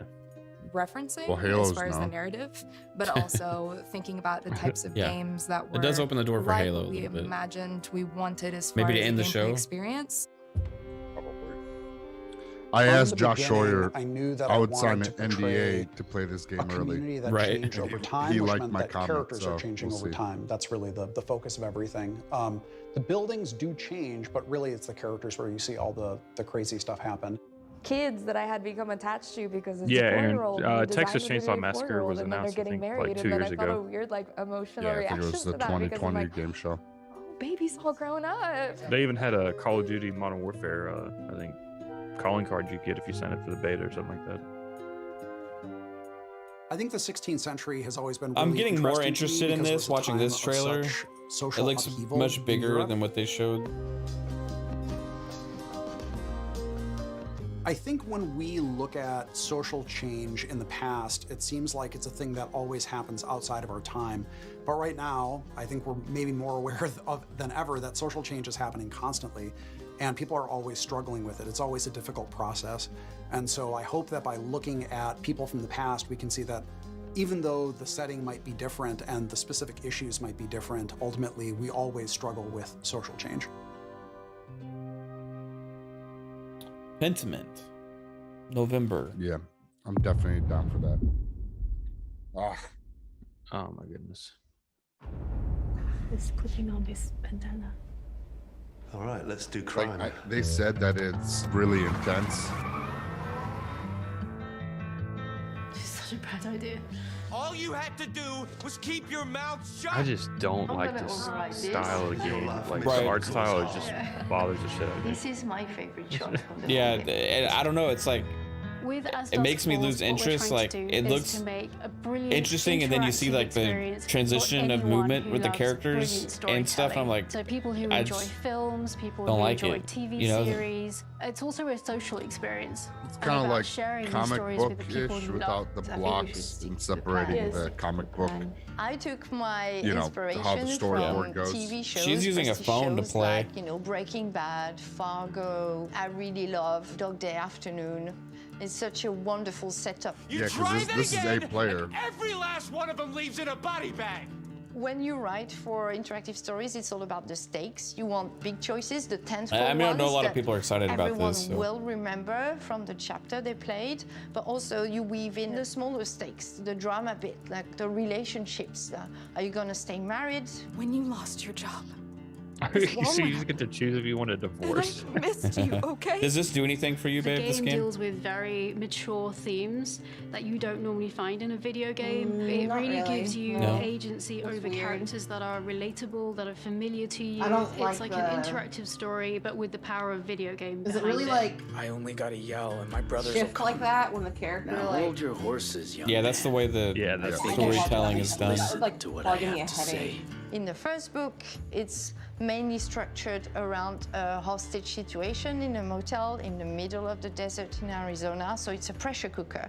You want your wife It's to like live? I'm watching a bunch of like Answer, splash do screens, exactly you know, what I say. Book 2 Exactly. takes another or approach screenshots, one after entirely. another. It's Screenshot, new chase screenshot, new across screenshot, or like multiple states animated in the screenshots, US. you know. There's nowhere else to run. As the Force is an Except for they're not interactive really show, but the animated. important part here is the word interactive. Well, The like some of them have like players are blinking just like a lights and slideshow. fire in the to background. help Or the something. Yeah. character Right. on their journey They're and just decide stills. what's going to happen to them, help them grow and change. It's not like there's one golden path. There's so many different ways through the story. You can replay it, and then you get to like different story and different endings. So it's and definitely you feel like you're actually achieving there's something and almost, shaping I would the say, story endless and amount also of the character. endings. Some of your But true it's self definitely comes out into that thinking. Many, No, no, many what would you different do? I'll ways try to. to Yeah, a bunch of And branching Flow. in the paths game and when stuff. you play, Yeah. we tell you about your playstyle, and it reveals something about the player themselves. like their Detroit Become values, Human and in a way way they with the interact branching others that they played paths and with. stuff. Yeah. You know. I But think on for the me, next one of the level really of important branching. things was No, that Detroit this art Become style Humans could tell branching lots is of different types knocking of spots, stories. bro. We Yeah, want to this take is an indie really game, so I'm assuming beautiful This will sort of probably have a subject tiered facial down performances, branching really over strong Detroit Become dramatic Human. Like, moments, and just Oh, really really? represent yeah, I Detroit Become haven't Humans. played Detroit. You can Every see frame the is a branching painting. tree at the end to see what It's you a single miss and all the player branches. and multiplayer It is experience of absolutely 1 to 8 players, insane. because we wanna Like draw in how many people branches are. who I aren't like that necessarily gamers. game Gamers are studio. going to love this game They as used well to make because Indigo it's a Prophecy back in the very day. mature, Yeah, Heavy in-depth Rain was story. really good. But this game really taps into But like life skills they've rather shown the than tree gamer on skills. here, the branching Everyone path on tree, and it a looks level impressive playing for an indie field. studio for sure. It's gonna lead to a bunch of different things. It's just I would be more excited for this if they didn't go the art direction style they did. Discuss, you make Just decisions, me and personally. majority wins. It's like each player Yeah. is like a voice in the character head. Are you taking the money this time? Oh, Like I Did said, if Bandai it's, Namco finally get back to me after 4 It's been a fucking massive months? journey, and but they definitely, can't it believe feels we're like, just like so if you're looking at a close, comic book, touching distance how to it's this like game. one block, it's like this. Yeah, I'm and gonna then miss it when that's it's how done. it feels like, but it's like live comic book, like how it's unfolding in front of you. So definitely weird how it's 8-player. I don't know how. Let's the 8-player check out what fits in. mysteries, adventures, Slime Rancher and, 2. of course, slimes are waiting for us in the new vibrant world of Slime Rancher 2. Yeah, I was just saying this so far is still better than last year's second show. I would say, which was more just sit downs, you know, like sitting in a chair and talking and then showing something. Like there's more substance here than last year's. Yeah, for sure.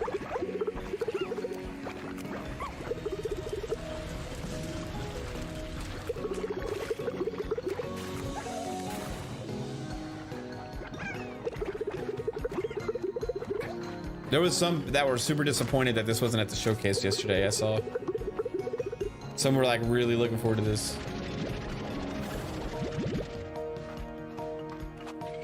Yeah, I never played the first one, so I don't know how. Very popular game. From right here.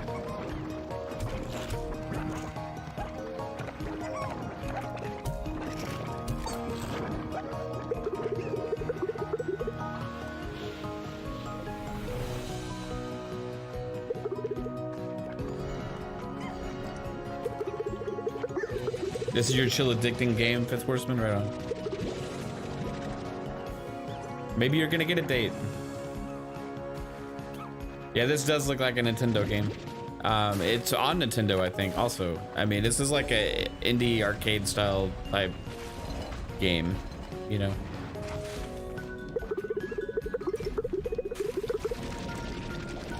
But people will melt hours away in Slime Rancher.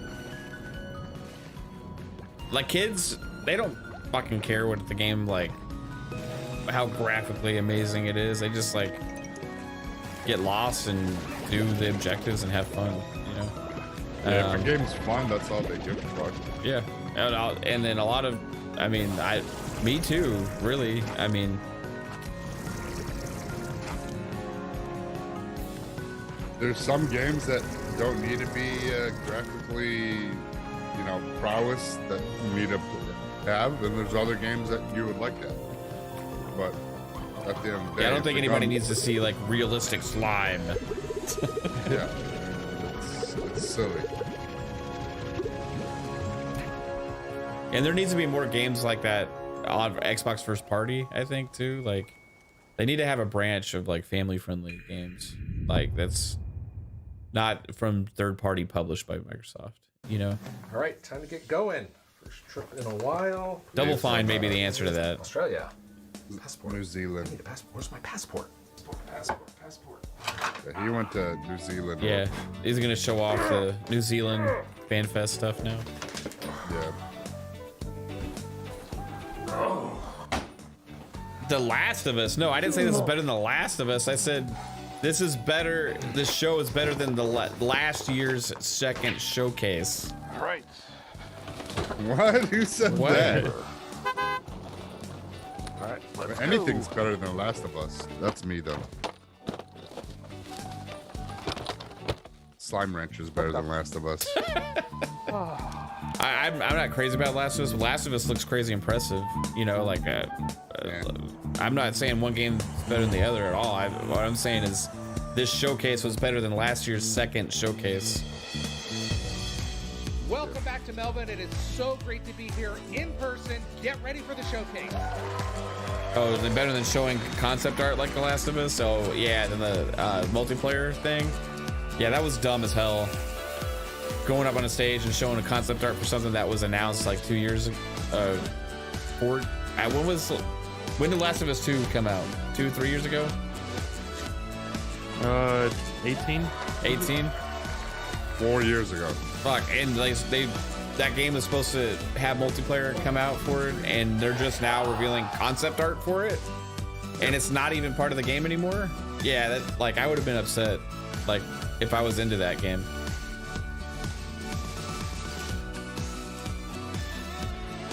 If you hold off long enough, people forget it's supposed to be part of the game.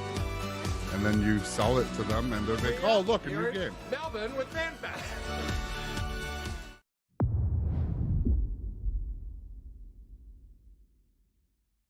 We are so excited to tell you all about Forza Horizon 5 Hot Wheels, the first expansion for 2017? Forza Horizon 5. So, Mike, let's start with why the team decided to bring Hot Wheels to Forza Horizon 5's Mexico. Our fans have been telling us for years about how much they loved Forza Horizon 3's Hot Wheels expansion. So we've been waiting for the right time to bring everyone another Hot Wheels adventure. Forza Horizon 5 presented the perfect opportunity to bring Hot Wheels to life. Yeah, it said it would be separate as like with the power an of the Xbox update to the Series game, though. Not like It really does sound like now the it's perfect time separate. for Forza Horizon and Hot Wheels. So I'm wondering if you can tell us a little bit more about what to expect being in the clouds of Mexico And this it's time. just crazy they took you travel to the clouds the above multiplayer Mexico out of the to visit the Hot remaster Wheels to Park, put it into which is comprised of over the new 200 game, kilometers the new- of the whatever fastest, they're trying most to sell for extreme tracks multiplayer. yet. Once That there, was just you'll insane. join the Hot Wheels Academy and set out to take on Forza Horizon's most extreme racing yet and prove yourself a Hot Wheels legend. Let's go. As well as the iconic orange Hot Wheels track, you'll take on new driving experiences. People across didn't expect it to be much further gravity-defying along. magnet tracks, People as expected well it to be as released ice, 2 years water ago, flume, and or rumble 3 years tracks. ago. So we spoke loads Like, it's- about biomes in the build-up to Forza Horizon 5's launch. Are we What? expecting something similar in The Forza factions, Horizon 5 Hot they didn't Wheels always as say it well? was going to be a standalone, dude. I 100% don't remember that way. Forza Horizon It 5 was Hot never- Wheels all new biomes. we will the bring amount of detail and The Last of diversity Us that we can 2 pack into the 4 new biomes later, is breathtaking. you- We have when the it's rugged ready. Giants Canyon, where you'll hear the growl And then of now your engine they're- bouncing back off the they're intricately saying detailed it's rock standalone. formations. The Ice Cauldron, where frozen tundra drips into the glistening it was going to be a molten part of lava. The Last In of Us Forest 2, Falls, and then they you'll see a decided tree to canopy let's towering make over this epic waterfalls. a whole and new finally, game. the visually stunning and exhilarating Horizon Nexus. where the Horizon Festival is suspended among a web of Hot Wheels tracks. And there's more, because new players can jump into Forza Horizon 5 Hot Wheels as early as possible during the main game's initial experience. And how are people going to be able to use Event Lab in Forza Horizon 5 Hot Wheels? So in Event Lab, you'll have the freedom to design, build, and share using the new Hot Wheels Creation Kit. That's over 80 new track and stunt pieces that instantly snap together thanks to our new building tools. You can then share your creations with the entire community for players to discover and play.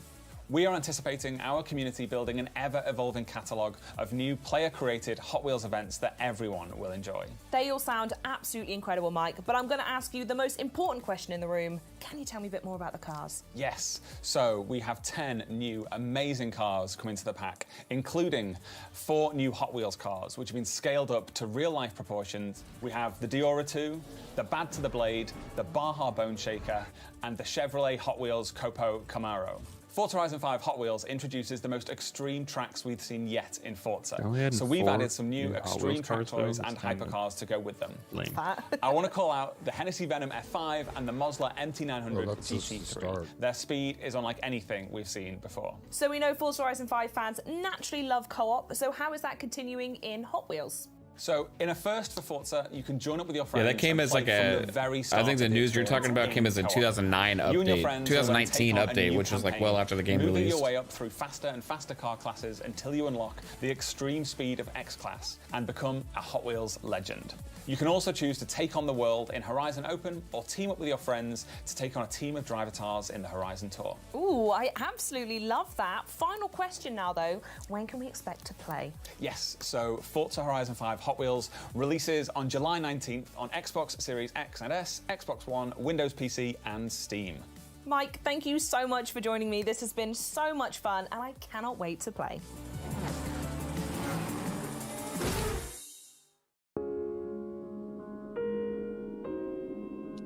Oh, it's the Fall Guys Halo ad. Yeah, this is a mock of the Halo 3 ad.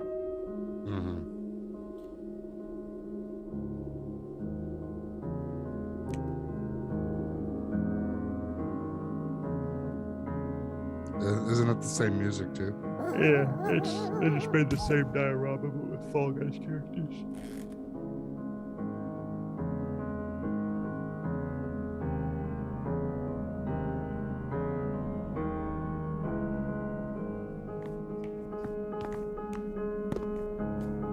Yeah, so back in June of 2018, Naughty Dog assured that Last of Us 2 will feature an online multiplayer mode. But then in September 2019, they decided to give us a standalone multiplayer.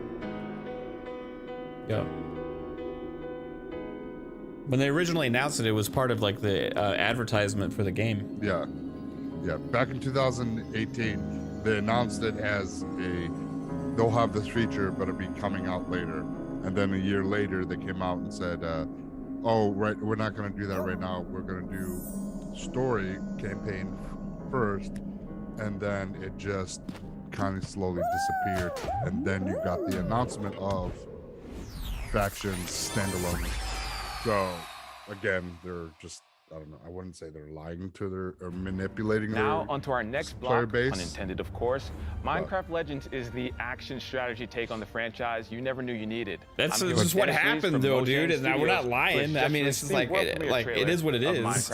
You know, like it's just black and white. It's so happy to have you. I mean, you can't erase the history of what actually happened, what was public. You know what I mean? Like it's just what it is. Like everyone on the planet's played Minecraft at this point, but that wasn't enough for you all. You all went and made Minecraft Dungeons, and now we're moving on to. If that happened for other big-time Xbox franchises, so people would be livid. About what it means for the team to actually be able to reveal 100%. The game, and then no, they did. It was in the advertising back in the day for the fucking Last of Us 2. They said multiplayer was going to be coming, like publicly. We've been working on this game for some time. But it is what it is. Like I'm not upset about it. I personally don't give a shit. Right? It's not something I'm going to play. It's just what happened. In order to build this, we really wanted to partner with a great company that understands strategy games. The thing is with Halo, we're still getting that shit. Interactive. And in doing so, we were able to create an experience that is welcoming for I know people who may have not played Minecraft, but also people who have. And I mean, you've seen the trailer. It's about going and traveling through these beautiful biomes, exploring this world that is familiar yet still mysterious.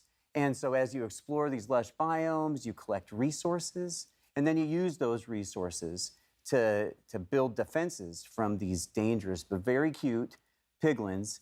And in those offensive, you're able to fight them back and send them back to where they come from. And you know what? You're going to probably want to build some alliances with some unexpected friends because they're going to help you actually defeat the piglins and send them back to where they come from. Oh, I'm looking forward to it, and I love what you said about trying to make a game that's both for fans of Minecraft that exist and new fans coming in.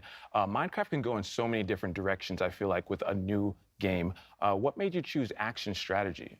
Well, really, it was many years ago, as a group of folks at Mojang sitting around talking about what game genres they really enjoy. And action and strategy were the most popular ones that came up. And so we started to think about who we could partner with to build that experience. And that's where we came into Blackbird Interactive. And that was back in 2018. And, the project was codenamed Badger. And an interesting little fact for many of those people that might follow Minecraft, if you go back to Minecon 2018 and you look at the shirt that Jens Berenstain was wearing, you'll see a graphic on there. And it's in the shape of a badger head. And really, that was meant to be an Easter egg for years forward, which here we are now.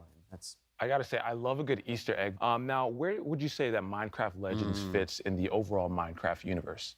Well, the Minecraft universe is just always growing and expanding. And if it's not from our partner communities, then it's from Mojang specifically. Like you mentioned Minecraft Dungeons. That's a great example where Mojang went out and we built this dungeon crawler experience in the Minecraft universe. I like Minecraft Dungeons, but I don't like how they did the little paid expansions that kind of separates the community out. You know what I mean? We're going to be introducing I played the crap out of Dungeons, but I was like, I'm not buying the DLC for it. Right, like it should have been free content added onto it. I'm not ready to share right now. Maybe just do cosmetic purchases and stuff. Like when you make people buy levels, you're gonna have a lot of people that never bought the damn levels. We can keep up to date. It's like you lose the ability to play with people at that point. On PC and console, on Xbox Game Pass.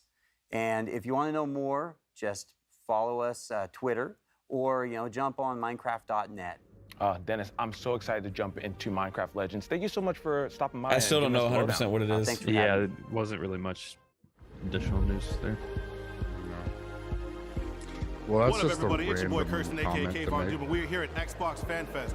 We got a whole lot for y'all to check out, so let's get it in. We got like 15 minutes left of this show. Yep. Halo, let's go. Come on. Hey, they showed it. Can't play now. No.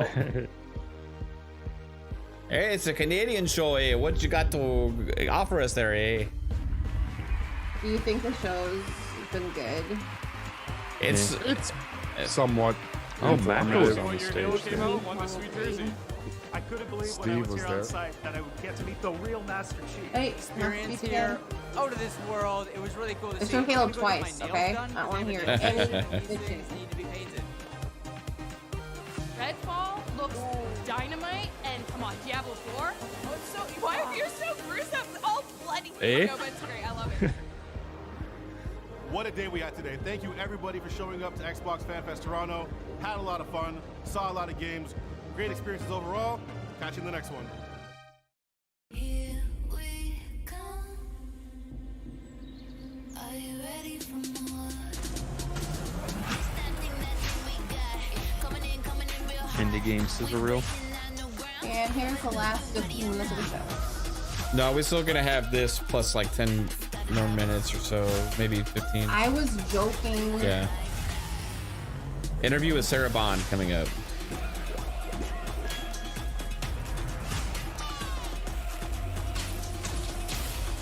Yeah, she was crying when she was introducing her dad at FanFest. She was crying. Yeah. Because he got her into gaming.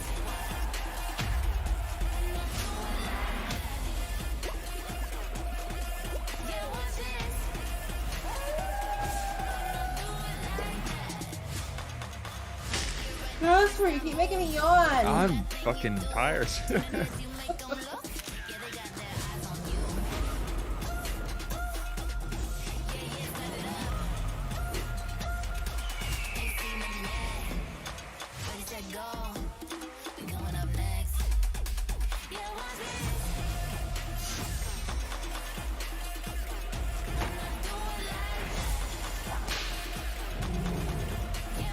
Oh, it's the Indiana Jones game right there.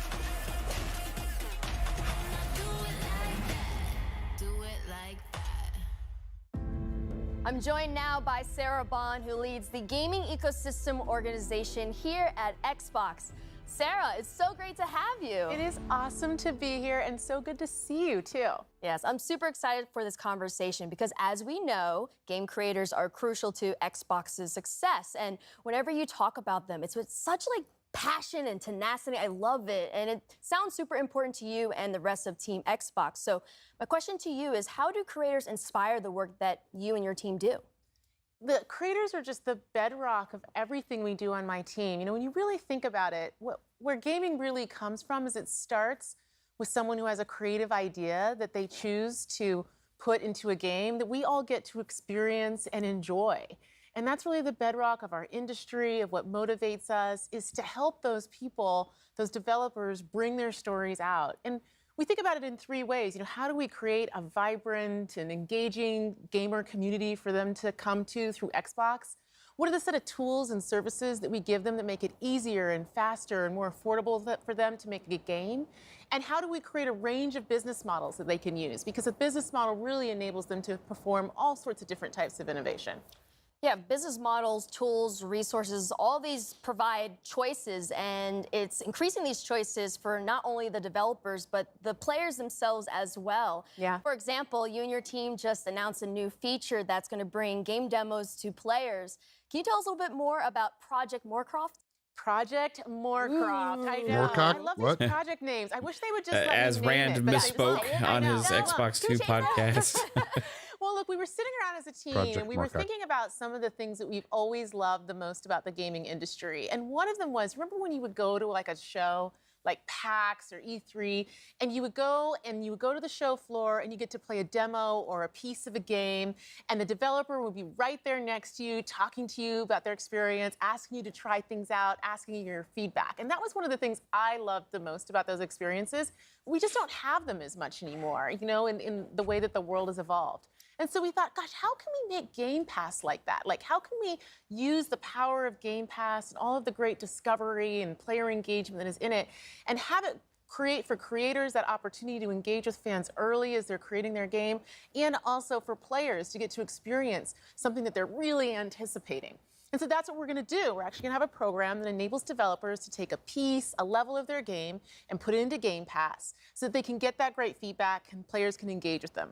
And we know it's a lot of work sometimes for developers to do that, so we're also going to compensate them for their participation in the program. I'm so excited for what's going to come when we launch that. So demos I think the one thing that we all miss is that connection, But it's right? optional, And now that and they're compensating them. to conferences and stuff like that, we still like need And to it'll be because by demos doing that instead of connection, trials. You're diversifying the voices, and what then that Sony in has return is helps to games diversify the completed, games and and they bring have up to diversity 3 into months games. So to give us how a will Microsoft help 2-hour to further window that of front? that game. Yeah, That's we it. think about it This all is the actually time, demos frankly, of as games Microsoft, before as they're Xbox, released, and so my you get team to in try 'em out particular, because creators first. is core to everything we do. You know, if you And think about a game, they're it getting enables you compensated for the to work, as experience the other way a around. They're not getting perspective, a point of compensated view, in a way that is because it's deep just and they're just immersive, unlike putting any a other form 2-hour of window media. on So the whatever the game importance of is everyone in having that an program equal for Sony. opportunity to share their story and their perspective through a game, and what it means to shaping our perceptions, to what we talk about, to what we believe,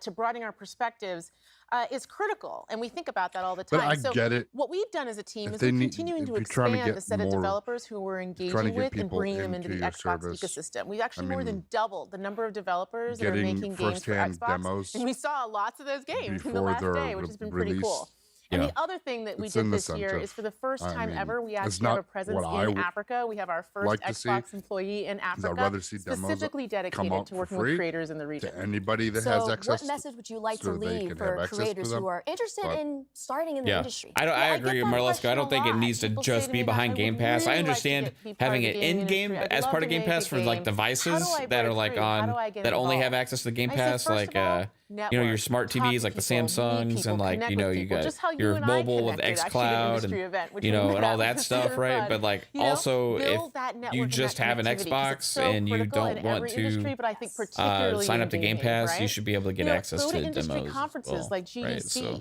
meet people, learn.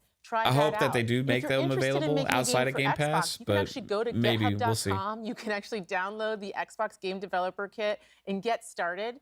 And once you have a game concept, you can also submit it online through id@xbox.com, and then you can self-publish to Xbox, which is another great way. And of course, if you actually want to get involved in the industry, all companies are great, but I highly recommend you check out coming to work at Xbox. I'm biased, obviously. I mean, hey, you have every right to be so. Sarah, thank you so much for joining us today. And also, thank you to all the viewers for tuning into Extended. We've heard from so many amazing developers on today's show. 10 minutes now, until you can before go take we a nap, finish, is Jasper. there anything else you'd like to share with us? We were talking earlier about the importance of people being able to tell their story through a game and how incredibly powerful it is. I mean, when we were talking about that, I was thinking about an experience we've had as a team that's been very touching for me. So, a couple years ago, we started really consciously extending the depth and breadth of content that we have in the Xbox ecosystem. And it was through that I got to know the team making Stalker 2 really well. And I actually got to intro that game last year in the Xbox Game Showcase, and it was just incredible. And the thing was, when I was looking at that game last year, and I was looking at the story that they were telling, and they were talking about the beauty of the land and their dedication to their culture and their country, and I thought, wow, this is a cool game. This is a compelling story. But sitting here today, recognizing that team is Ukrainian, they were based in Kiev, looking at that story and what they were showing to the world just feels entirely different and far more poignant and visceral to me. This is a team who's talking about their culture, talking about fighting for the existence of being a nation, of being a people, of having their own language. And now we all, as a world, have gotten to see how tenuous that, in fact, is.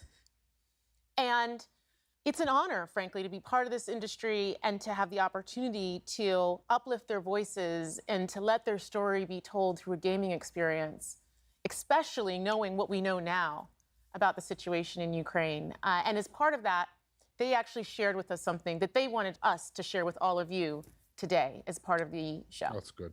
That's awesome. Oof. Yeah, this may be rough to watch. I think they showed a little bit yesterday about it too. Yeah. Yes. Okay. That's what I was thinking. Is going to be see a bunch of heartbreaking images and stuff because it look like we're getting game footage.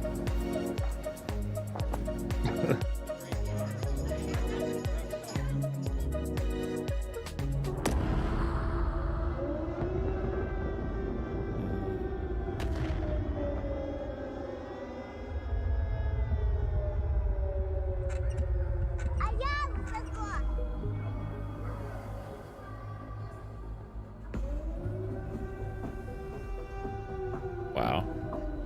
Wow. It was close to home.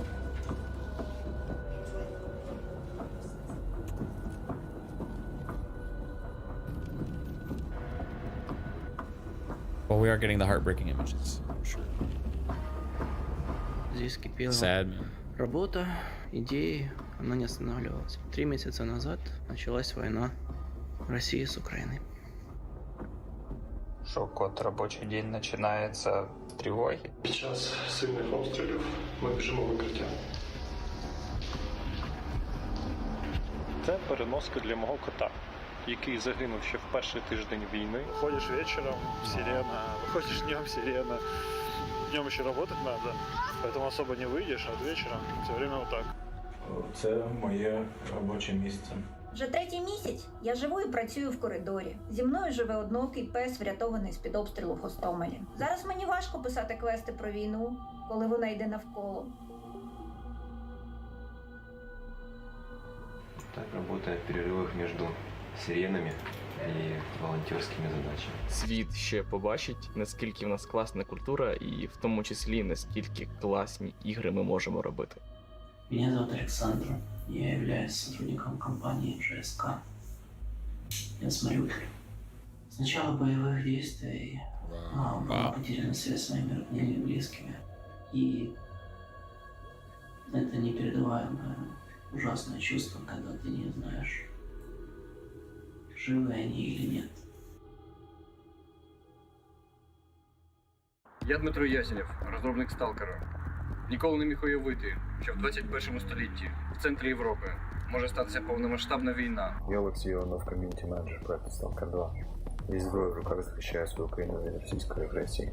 Привіт, я Макс, наративний дизайнер гри Stalker 2. Після перемоги я до неї повернуся. Побачимось на релізі. Слава Україні!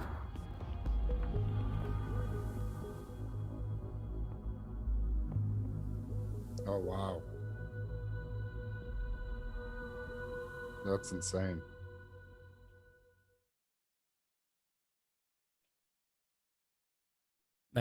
Yeah. There's some really disrespectful fucking people out there right now.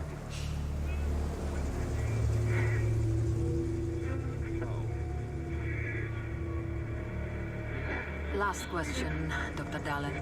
Are you sure the perimeter surrounding the zone is really enough?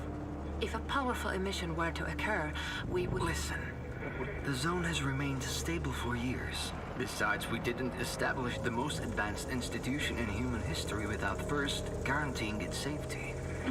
As the head of the Scientific Institute for Research of the Chernobyl area, or CIRCA for short, I believe the wonders that we will bring to the world far outweigh the potential risks. How big are these risks exactly?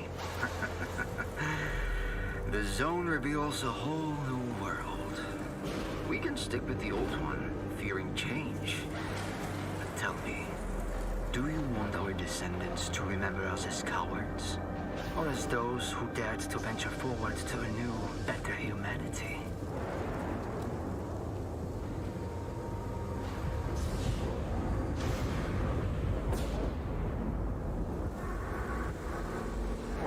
Stranger Things vibes a little bit, yeah. The injured were evacuated. I remind our Now, listeners that a similar incident this game now has a whole quite different recently, outlook. ruining homes and livelihoods. 100%. Yeah, it's like you want to be excited for it, but at the same time you're like, shit, you know. Yeah, like some of this, like, it's real life is more important than you know, I don't know. It's,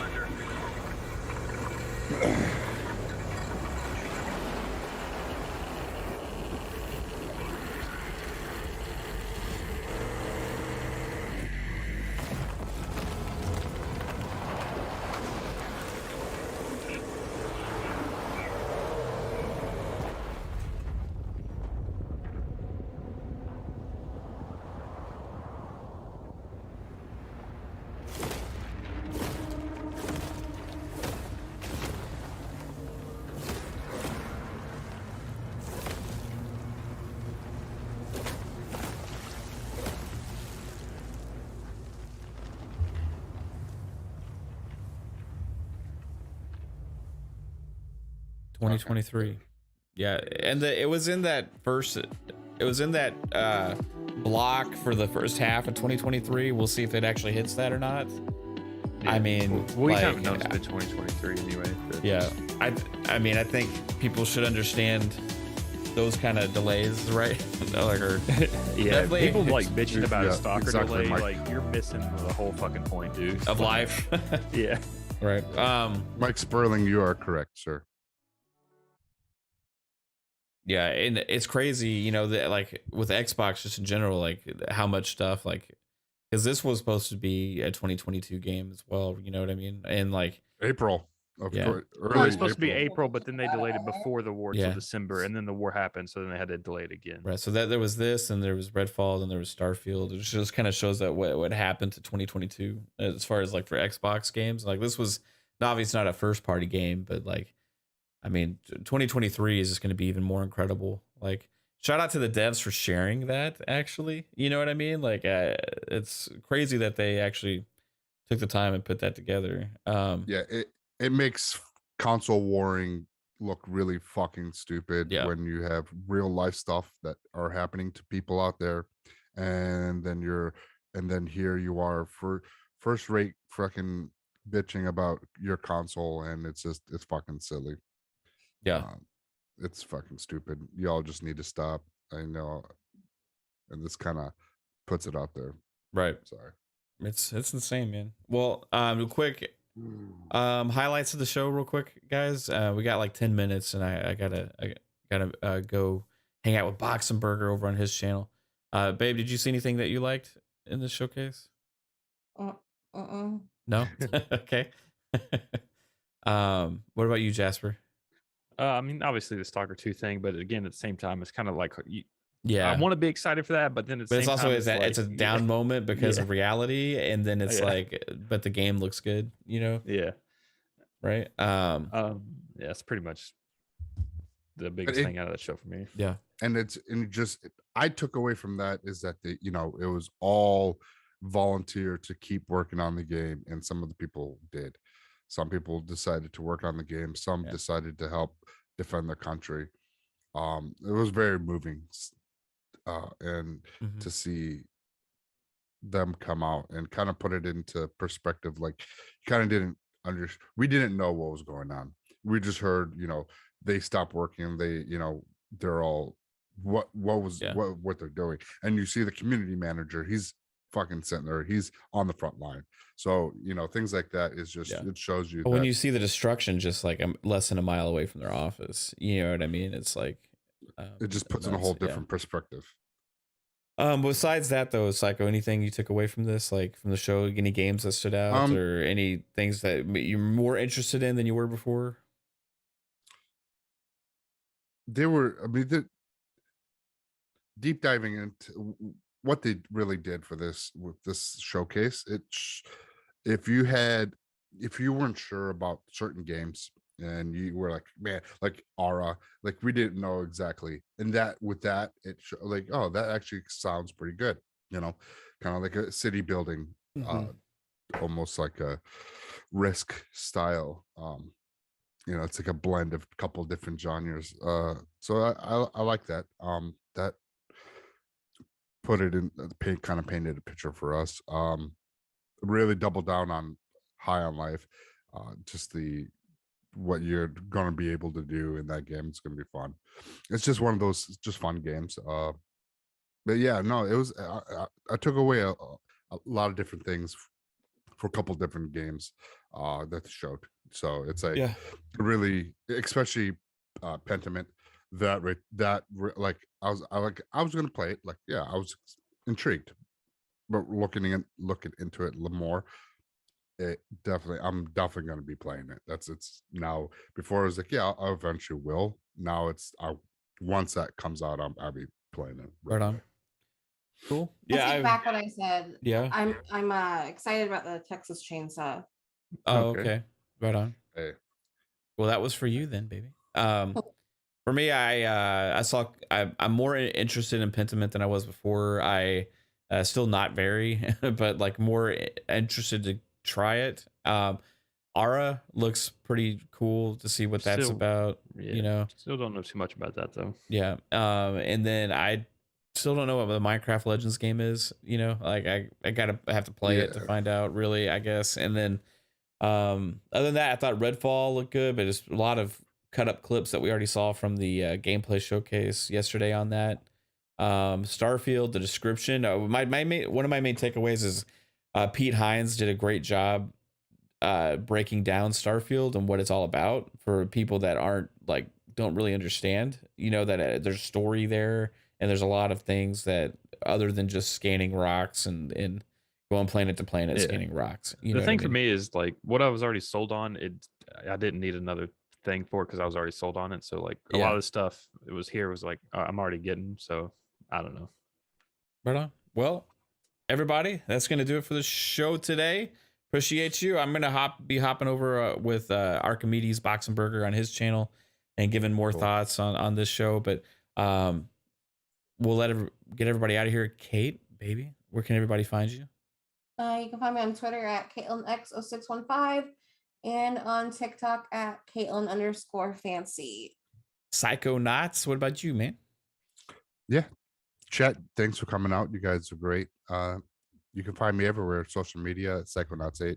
Find me Wednesdays on Fun Pop, 10 o'clock, and Friday, find me on Xbox Ultimate. Yeah, except this week. Yeah, no Fun Pop tomorrow, everybody. That's fine. I got to work anyways. I'm broke. So, yeah. And find me everywhere. Jasper the Realist, where can everybody find you, sir? Lore Jasper on the Twitter, Lore Master Jasper on YouTube, and that's about it.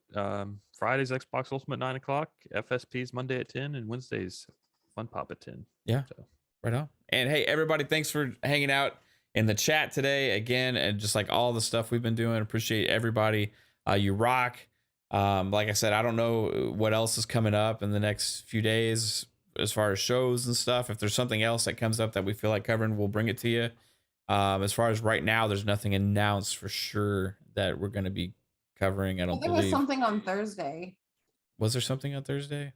I thought maybe I'm wrong. There's Final Fantasy 7 coming up, and Dragon's Dogma's coming up, but those are kind of small stuff. Yeah. Well, maybe just cover that kind of in a video or something, you know. All right. Thanks, everybody. Thanks for hanging out. Appreciate you all. Have a good one. Chat, you've been amazing, guys. Take it easy. Bye. Later, chat. Bye.